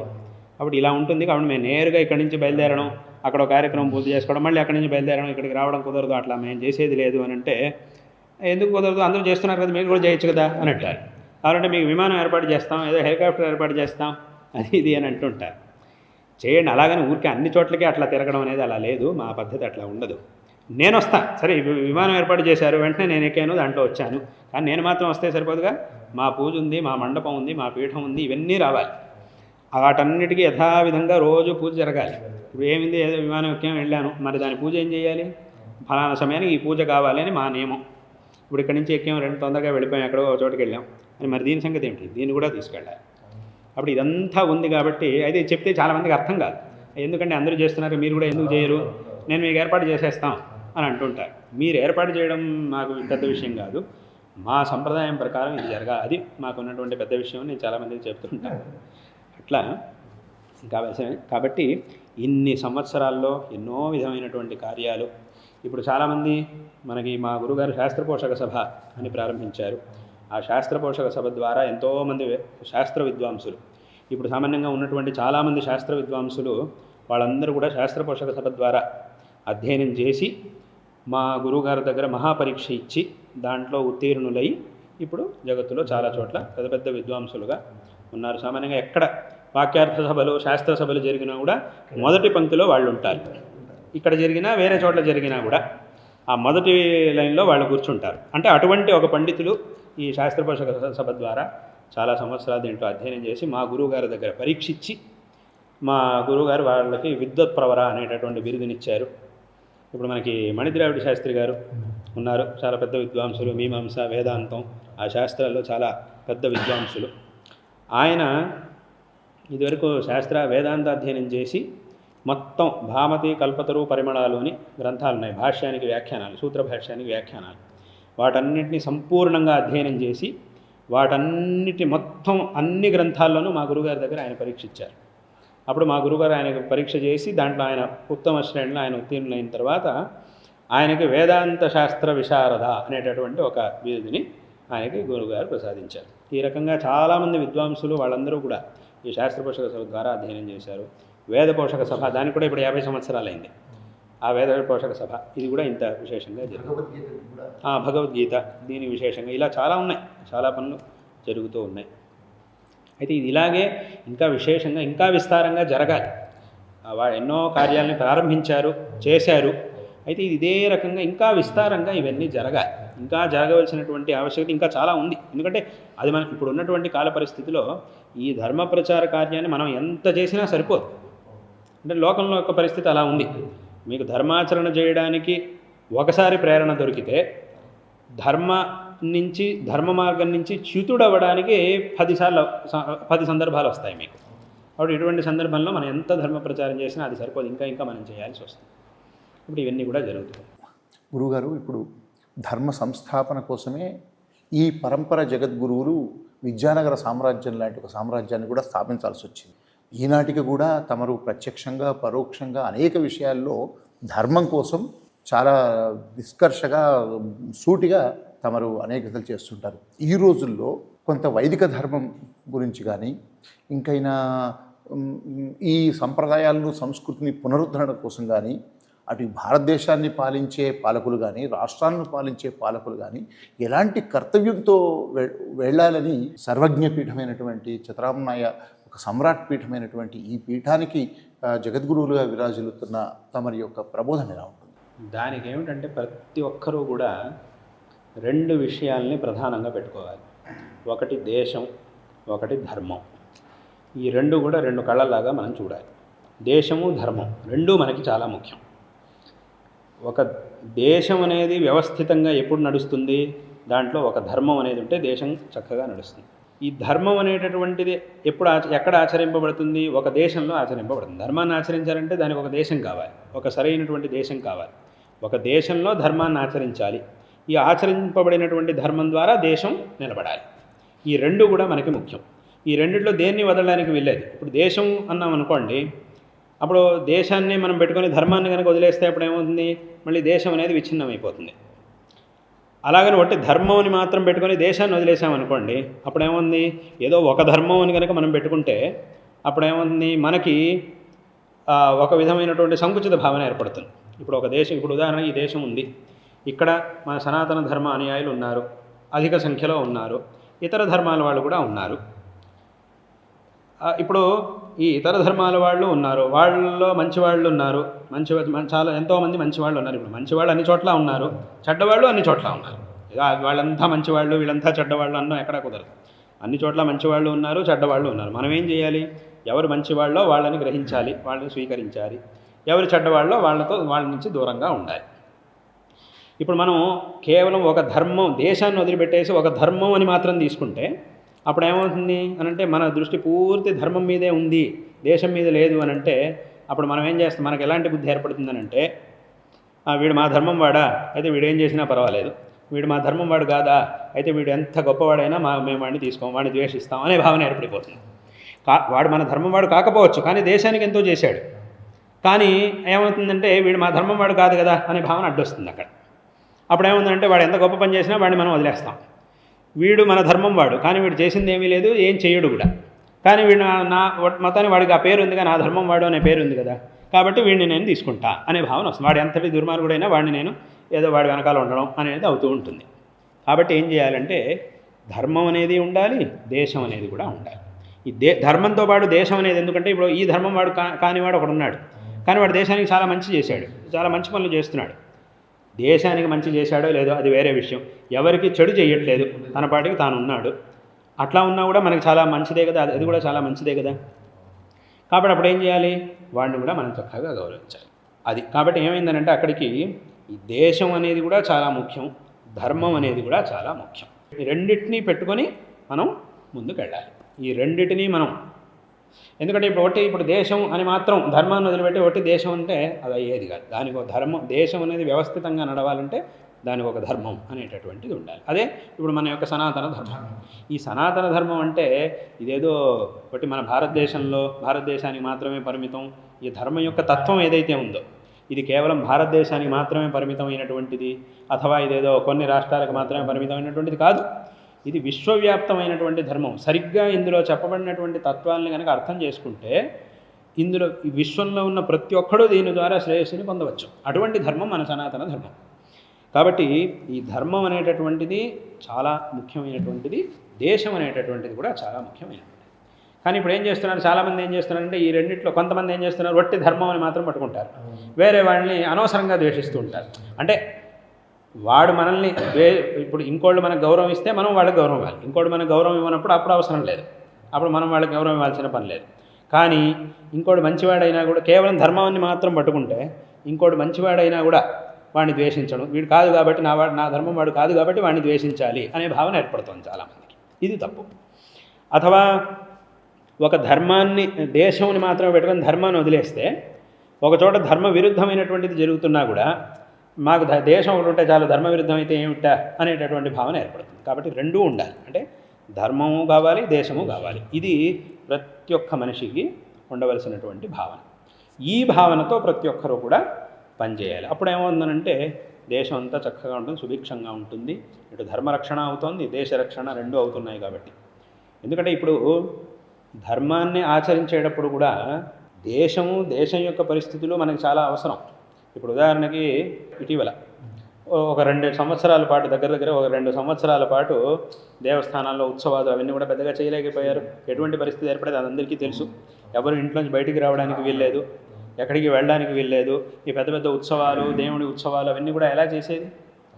లేదు మేము ఏమైనా సరే చేస్తామని చెప్పి బయటకు వస్తే ఏమో దానివల్ల మనకే ఇబ్బంది కలుగుతుంది. అటువంటి పరిస్థితి ఉండింది. అప్పుడు ఏం చేశాం? అలాంటప్పుడు ఏదో ధర్మాచరణ మొత్తం వదిలేయడం కాకుండా దేశ పరిస్థితిని దృష్టిలో పెట్టుకొని కావాల్సినటువంటి ధర్మాచరణ అందరూ చేశారు. కాబట్టి ఏమైంది? దేశ పరిస్థితుల్ని చూసుకొని ధర్మాచరణ చేయాలి. అది కూడా అంటే ధర్మాచరణలో మనం ఉన్నటువంటి దేశానికి, ధర్మానికి, ఆ దేశ పరిస్థితికి కూడా ఒక పాత్ర ఉంది, ఒక అంశం ఉంది, దాన్ని చూసుకొని చెయ్యాలి. అలాగే దేశం చక్కగా నడవాలంటే ధర్మానికి దాంట్లో ఒక ముఖ్యమైనటువంటి ప్రముఖ పాత్ర దాంట్లో ఉంది. ఇదంతా చూసుకొని మనం చేస్తే అప్పుడు దేశం చక్కగా అభివృద్ధి చెందుతుంది. అందరూ కూడా సామరస్యంగా ఉండగలుగుతారు. ఎక్కడ ఏ విధమైనటువంటి గొడవలు లేకుండా అందరూ కూడా చక్కగా ఉండగలుగుతారు. అయితే అది చేయకపోవడం, చాలామంది పెద్ద పెద్ద స్థానాల్లో కూర్చున్న వాళ్ళకి ఇటువంటి భావన లేకపోవడం అనేది చాలా దురదృష్టకరం. అటువంటి భావన కొంతమందిలో మాత్రమే మనకు కనబడుతుంది. వాళ్ళ ద్వారా ఏదో మంచి జరుగుతోంది, దానికైనా మనం సంతోషించాలండి. కానీ అందరికీ అటువంటి భావన అవసరం, ఇంకా చాలామందికి అటువంటి భావన అవసరం. ఇటువంటి భావం ఉన్న వాళ్ళు అన్ని చోట్ల వస్తే ఈ మతాలు వీటికి అతీతంగా అందరికీ కూడా మంచి జరుగుతుంది. అలాగని మతాలను వదిలిపెట్టడం అని కూడా కాదు, వాళ్ళ మతాలని వాళ్ళు ఆచరించుకోవాలి. ఇప్పుడు ఏమిటంటే మనదాన్ని మనం ఆచరించాలి, వేరే వాళ్ళని ఆదరించాలి, రెండూ ఉండాలి. మనదాన్ని మనం ఆచరించాలి, ఇంకోడిని ఆదరించాలి. అది ఎంతవరకు? వాడు మనల్ని ఆదరించినంత వరకు మనం వాడిని ఆదరించాలి. అలాగని ఊరికే అనవసరంగా ఇప్పుడు వాడు వచ్చి మీ గొంతు పిసుకుతున్నాడు, మీరు మాత్రం ఇంకా వాడిని ఆదరించాలనేం లేదు. అట్లా అవసరం లేదు, అలా అక్కర్లేదు. వాడు మిమ్మల్ని ఆదరించాలి. ఎలాగైతే మీరు వాడిని ఎలాగైతే చూస్తున్నారో వాడు మిమ్మల్ని అలాగే చూడాలి, మిమ్మల్ని ఆదరించాలి. అప్పుడు మీరు వాడిని ఆదరించాలి. అలా అందరూ కూడా ఉండాలి. కాబట్టి మనదాన్ని మనం ఆచరించాలి, ఇతరుల్ని ఆదరించాలి. ఇలా చేసుకుంటూ పోతే ఎక్కడా కూడా మనకి ఎప్పుడూ ఇబ్బంది పడాల్సినటువంటి అవసరమే ఉండదు. ఈ వైషమ్యాలు ఇవన్నీ కూడా రావడానికి అవకాశమే లేదు. ప్రతి ఒక్కరు వాళ్ళ ధర్మాల్ని వాళ్ళు హాయిగా ఆచరించుకుంటూ, ఎవరిని హింసించకుండా వాళ్ళ ధర్మాల్ని వాళ్ళు ఆచరించుకుంటూ ఉంటే చాలా సంతోషంగా ఉండగలుగుతారు. కాబట్టి ఈ దేశం, ఈ ధర్మం, ఈ రెండిటి మీద అలాగని ఇప్పుడు ఊరికే వేరే వాళ్ళని ఏదో బలవంత పెట్టడం, వాళ్ళని మభ్యపెట్టడం ఇలాంటివి జరుగుతుంటాయి. చాలా చోట్ల ఇట్లాంటివి జరుగుతూ ఉంటాయి. నీది సరిగ్గా లేదు, నీ ధర్మం సరికాదు, ఇట్లాంటివన్నీ చెప్పడం, ఏదేదో చేయడం, ఇవన్నీ జరుగుతుంటాయి, చాలామంది చేస్తూ ఉంటారు. ఇది చాలా తప్పు. కాబట్టి ఈ భావన అనేది ప్రతి ఒక్కరికి ఉండాలి. అదే రకంగా ఈ ధర్మము, భగవంతుడు అనే దాని గురించి ఒక భయం అనేది ఉండాలి ప్రతి ఒక్కరికి. సరే, భగవంతుడు అలా ఉన్నా కూడా నీ మనస్సుకి, నీ ఆత్మసాక్షికైనా నువ్వు భయపడాలి. ఇది ప్రతి ఒక్కడికి ఉండాలి. ఇది లేదు, అందరూ చేస్తున్నారు కదా నేను చేసేస్తా ఏమవుతుందా అనంటే, అందరూ చేస్తున్నారు సరే నేను ఒక్కడిని పైగా ఇంకో మాట అంటారు, నేను ఒక్కడిని సరిగ్గా ఉండడం వల్ల అంతా మారిపోతుందా అంటారు అని అంటారు. నువ్వు ఒక్కడివి సరిగ్గా ఉండడం వల్ల మారకపోవచ్చు, ఇవాళ మారకపోవచ్చు, కానీ భవిష్యత్తులో ఏదో ఒక రోజు మారుతుంది, ఖచ్చితంగా మారుతుంది. ఎక్కడైనా ఒక చోట నుంచి కదా మార్పు అనేది మొదలవ్వాలి, ఎక్కడో ఒక చోట నుంచి మొదలవ్వాలి. నువ్వు ఒక్కడివి సరిగ్గా ఉంటే నిన్ను చూసి 10 మంది తయారవుతారు, చక్కగా ఉంటారు, వాళ్ళని చూసి ఇంకో 10 మంది చక్కగా ఉంటారు, ఇదంతా అవుతుంది. కాబట్టి ఇది సాధ్యం, ఇదేం అసాధ్యమైనటువంటిది కాదు. కాబట్టి ప్రతి ఒక్కరూ ఆ భగవంతుడికి, ధర్మానికి, కనీసం వాళ్ళ ఆత్మసాక్షికైనా భయపడాలి. నేను చేస్తున్నది తప్పు, ఇది చేయకూడదు, ఇది మంచి, నేను దీన్ని చెయ్యాలి అనేటటువంటి విషయాల్ని ప్రతి ఒక్కరు కూడా చక్కగా తెలుసుకోవాలి. అదే రకంగా దేశంలో ఉండేటటువంటి వాళ్ళందరూ కూడా ప్రతి ఒక్కరూ అందరూ కూడా చక్కగా క్షేమంగా ఉండడం కోసం కావాల్సినటువంటి పనులు జరగాలి. అంటే ఇప్పుడు ఏమిటంటే ప్రతి ఒక్కరూ కూడా దేశంలో ప్రతి ఒక్కరూ కూడా ప్రతిరోజు వాళ్ళకి కావాల్సినటువంటి ఆహారం దొరుకుతోందా, వాళ్ళ జీవనానికి కావాల్సినటువంటి వ్యవస్థ దొరుకుతోందా, వాళ్ళ చదువులు వాటికి కావాల్సినటువంటి వ్యవస్థ జరుగుతోందా, దీన్ని గమనించాలి. నాయకులు వీళ్ళంతా ఉన్నారు కదా, వాళ్ళంతా దీన్ని విశేషంగా గమనించాలి. దానికి కావాల్సినటువంటి ఏర్పాటు చేయాలి. అంటే అలాగని ఊరికే వాళ్ళకి ఏమీ లేకుండా ఊరికే వాళ్ళకి ఇస్తూ ఉండడం అని కూడా అర్థం కాదు. ఎవరి ఏం పని చేయగలరో వాళ్ళకి ఆ పనిని ఇచ్చి దానికి తగినటువంటి ఫలితాన్ని వాళ్ళకి ఇస్తే చాలు. దేశంలో ఊరికే అలాగనే ఏదో అనవసరంగా ఏదేదో ఇవ్వాల్సిన పని లేదు. వాళ్ళని ఊరికే కూర్చోబెట్టి ఇది తీసుకో అది తీసుకొని ఇవ్వాల్సిన పని లేదు. ఎవరి పని వాళ్ళకి ఇచ్చి, ఎవరు చేయగలిగిన పనిని వాళ్ళకి అప్పగించి, వాళ్ళకి ఆ వ్యవస్థని కల్పించి వాళ్ళే సంపాదించుకునేట్టుగా హాయిగా వాళ్ళు ఉండేట్టుగా చేస్తే చాలు. అటువంటి చేయాలి. అంటే ఈ దేశము ధర్మం ఈ రెండిటి పట్ల శ్రద్ధ ఉండాలి. అదే రకంగా జనాలు ఎవరైతే ఉన్నారో, దేశ ప్రజలు వీళ్ళంతా ఎవరైతే ఉన్నారో వాళ్ళకి కావాల్సినటువంటి పనులను వాళ్ళకి ఇచ్చి, వాళ్ళు చేయగలిసినటువంటి పనులను వాళ్ళకి ఇచ్చి, వాళ్ళకి కావాల్సిన దాన్ని వాళ్ళకి ఇస్తే చాలు. అప్పుడు వీళ్ళేంగా ఇదే ఊరికే అనవసరంగా అది తీసుకోండి ఇది తీసుకోండి ఊరికే అనవసరంగా అదంతా వీళ్ళు స్వార్థం కోసం చేస్తున్నారు. వాస్తవంగా అలా చేయక్కర్లేదు. ఊరికే ఇవ్వాల్సిన పని లేదు. వాళ్ళకి కావాల్సిన పనిని వాళ్ళకి ఇస్తే చాలు. వాళ్ళే సంపాదించుకుంటారు. వాళ్ళకి కావాల్సిన పని వాళ్ళు సంపాదించారు. అయితే ఆ వ్యవస్థ లేకపోవడం వల్ల చాలామంది కష్టపడాల్సి వస్తుంది. అలాంటివి కూడా ఇంకా విశేషంగా జరుగుతున్నాయి. ఇంకా బాగా అలాంటివన్నీ కూడా విశేషంగా జరగాలి. చాలా మంచి విషయాలు జరుగుతున్నాయి. ఇప్పుడు మన దేశంలో చక్కటి అభివృద్ధి, ఇదివరకటి కాలంలో లేనటువంటి ఒక విశేషమైనటువంటి అభివృద్ధి ఇదంతా కూడా ఇప్పుడు మనం చూస్తూ ఉన్నాం. అందరూ కూడా ఇప్పుడు మన దేశం అంటే అందరికీ ఒక గౌరవము ఉంది, భయము ఉంది. అటువంటి స్థితికి వచ్చింది ఇప్పుడు. ఏదో చులకనగా చూడటం కాకుండా ఇప్పుడు అందరికీ భయము ఉంది, గౌరవం ఉంది. అటువంటి స్థితికి వచ్చింది ఇప్పుడు మన దేశం. ఇది చాలా విశేషం. ఇది ఇదే రకంగా కొనసాగాలి. ఇదే రకంగా కొనసాగుతుంటే చాలా మంచిది. చివరగా గురువుగారు, నా ఆసక్తి కోసం అడుగుతున్నాను గురువుగారు. ఈ పీఠంలో విరాజిల్లినటువంటి జగద్గురువులందరూ కూడా ఒక్కొక్క జగద్గురువు గురించి లోతుగా వారి చూస్తే ఎన్నెన్నో ఆసక్తికర విషయాలు దొరుకుతాయి. నాకు ఈ మధ్య నేను చార్ధామ్ యాత్రకని బదరికి వెళ్ళాను, కేదార్నాథ్కి వెళ్ళాను.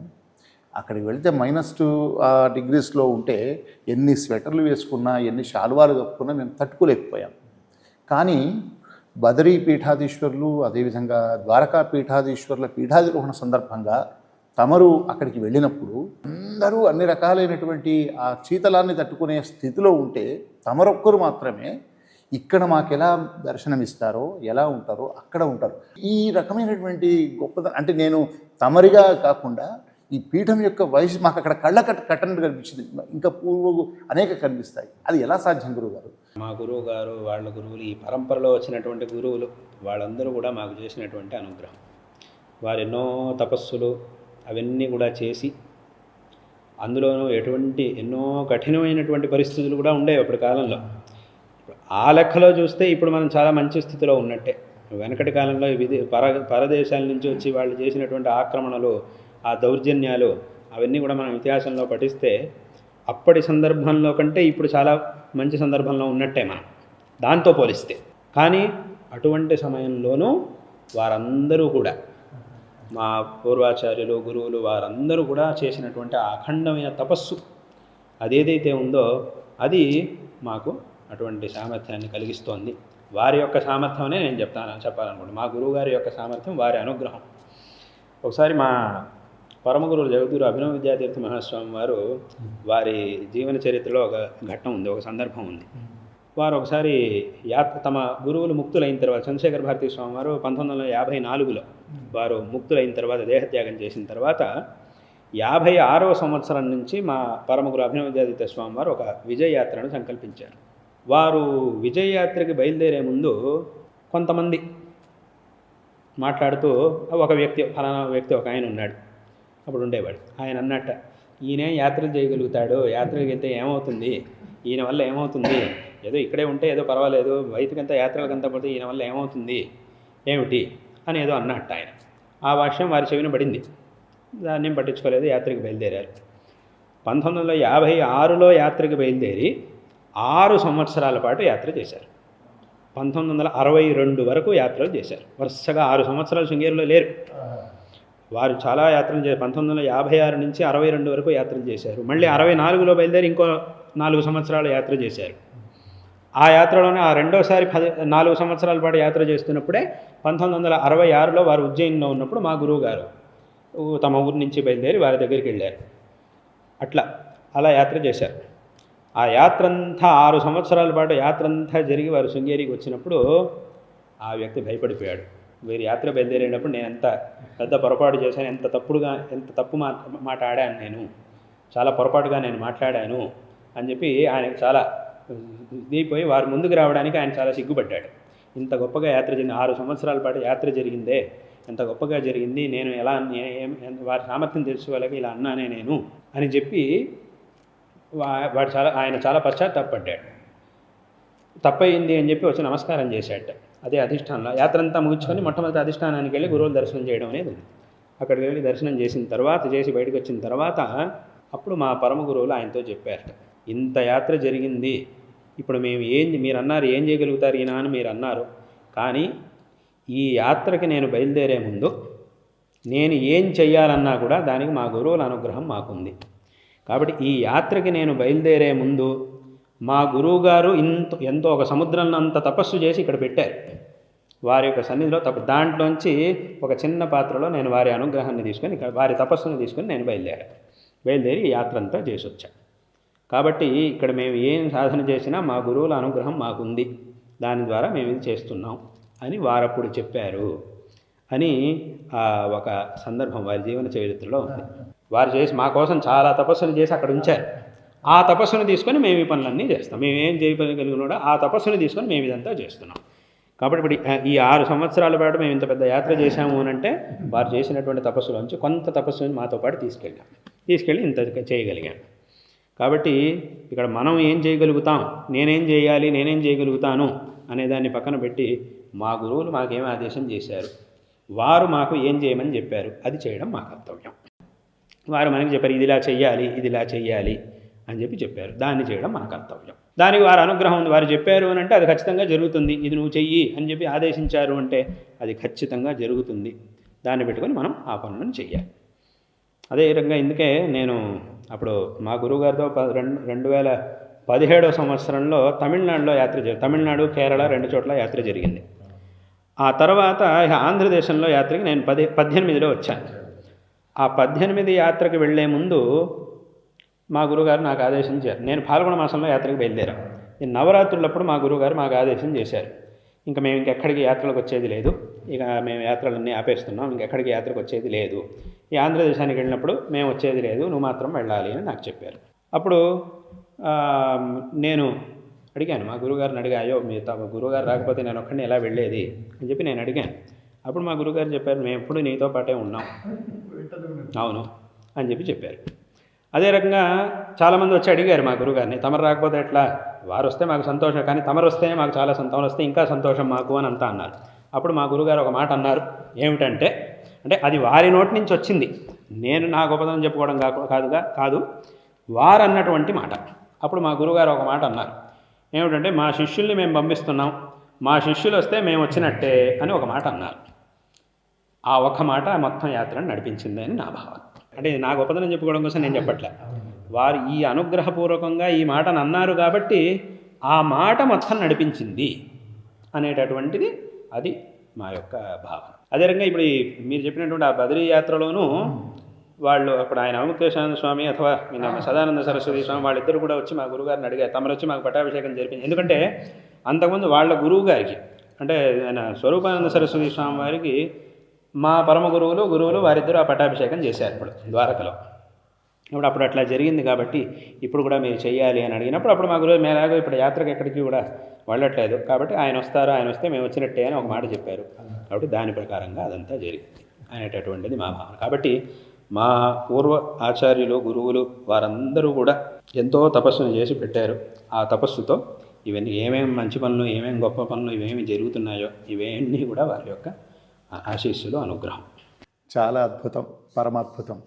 అది జగద్గురువుల వాణి. సనాతన ధర్మం, అద్వైత సిద్ధాంతం, ఆదిశంకరుల యొక్క అద్వైత సిద్ధాంతం యొక్క వైశిష్ట్యం, అంతేకాకుండా శృంగేరి వైభవం, దేశ హితం కోసం పాలకులు దేశం ధర్మాన్ని అనువర్తింపజేయాలి. ఇంకా గురు పరంపరగా ఆ గురువుల యొక్క అనుగ్రహం వల్ల ఇక్కడ పీఠాధిపతులుగా విరాజిల్లిన ప్రతి ఒక్కరి యొక్క ఈ గొప్పతనం కానీ, వారిలో ఉండే ధర్మనిష్ట కానీ, అనుష్ఠాన బలం కానీ, ఇవన్నీ ఎంత గొప్పగా ఉంటాయి అనే దానికి కూడా అనేక తర్కణాలు గురువుగారు తెలియజేసి, అంతేకాకుండా సమాజంలో సనాతన ధర్మాన్ని ఎవరు అనువర్తింపజేయాలి, ఏం చేయాలి, సనాతన ధర్మమే సర్వశ్రేయోదాయకం, అది మన ధర్మాన్ని అనుసరించండి, ఇతరులను ఆదరించండి అనేటువంటి గొప్పనైనటువంటి అనేక విషయాలను వారు సెలవిచ్చి, నిజంగా శృంగేరి దక్షిణామ్నాయ శృంగేరి శారదాపీఠం యొక్క జగద్గురువుల యొక్క గొప్పతనం ఏంటో ఈ యొక్క ముఖాముఖి ద్వారా జగద్గురువులు అనుగ్రహించారు. జగద్గురువుల యొక్క వాణి మనల్ని ఆనందభరితులను చేసింది. ఈ ఇంత విలువైన సమయాన్ని గురువుగారు అనేక కార్యక్రమాల్లో ఉన్నప్పటికీ కూడా ఈ సువర్ణ భారత్ సందర్భంగా ప్రత్యేకంగా నేను వారిని అభ్యర్థించినందుకు, వారు ఇంత గొప్పగా సెలవిచ్చినందుకు నా జీవితం ధన్యమైంది. మేము కూడా ఇంతటి మహానుభావులైనటువంటి శారదాంబ స్వరూపం, ఆదిశంకరుల స్వరూపం, పరమేశ్వర స్వరూపంగా విరాజిల్లుతున్న శృంగేరి జగద్గురువులు మేము జీవించి ఉండగా అలాంటి గురువులను చూస్తున్నామనేటువంటి భాగ్యం, ఒక్కసారి వారిని తలుచుకున్న ఏ క్షణమైనా మేము ఏ రకమైనటువంటి ఇబ్బందుల్లో ఉన్నా, ఏ రకమైనటువంటి భావనలో ఉన్నా, ఒక్కసారి గురువు గారిని మనసులో తలుచుకుంటే చాలు మాకెంతో సాంత్వన కలుగుతుంది. మా కాదు, భక్త కోటి మొత్తానికి సాంత్వన కలుగుతుంది. అలాంటి మహానుభావులు జగద్గురువుల ఉండడం ఇది నిజంగా పూర్వజన్మ సుకృతం. ఇంతసేపు మనల్ని అనుగ్రహించి ఇన్ని మంచి మాటలు చెప్పినటువంటి గురువులకు మరోమారు సాష్టాంగ ప్రణామాలు ఇస్తూ, మీ అనుగ్రహం, మీ యొక్క తరవ మమ్మల్ని ఎప్పుడు కూడా ధర్మ మార్గంలో నడిపించి మా అందరినీ కూడా ధర్మం వైపు అనుక్షణం కూడా అదేవిధంగా నడిపించేలా మీరు అనుగ్రహించాలని ప్రార్థిస్తూ ధన్యవాదాలు గురువుగారు. నమస్తే. దర్శనం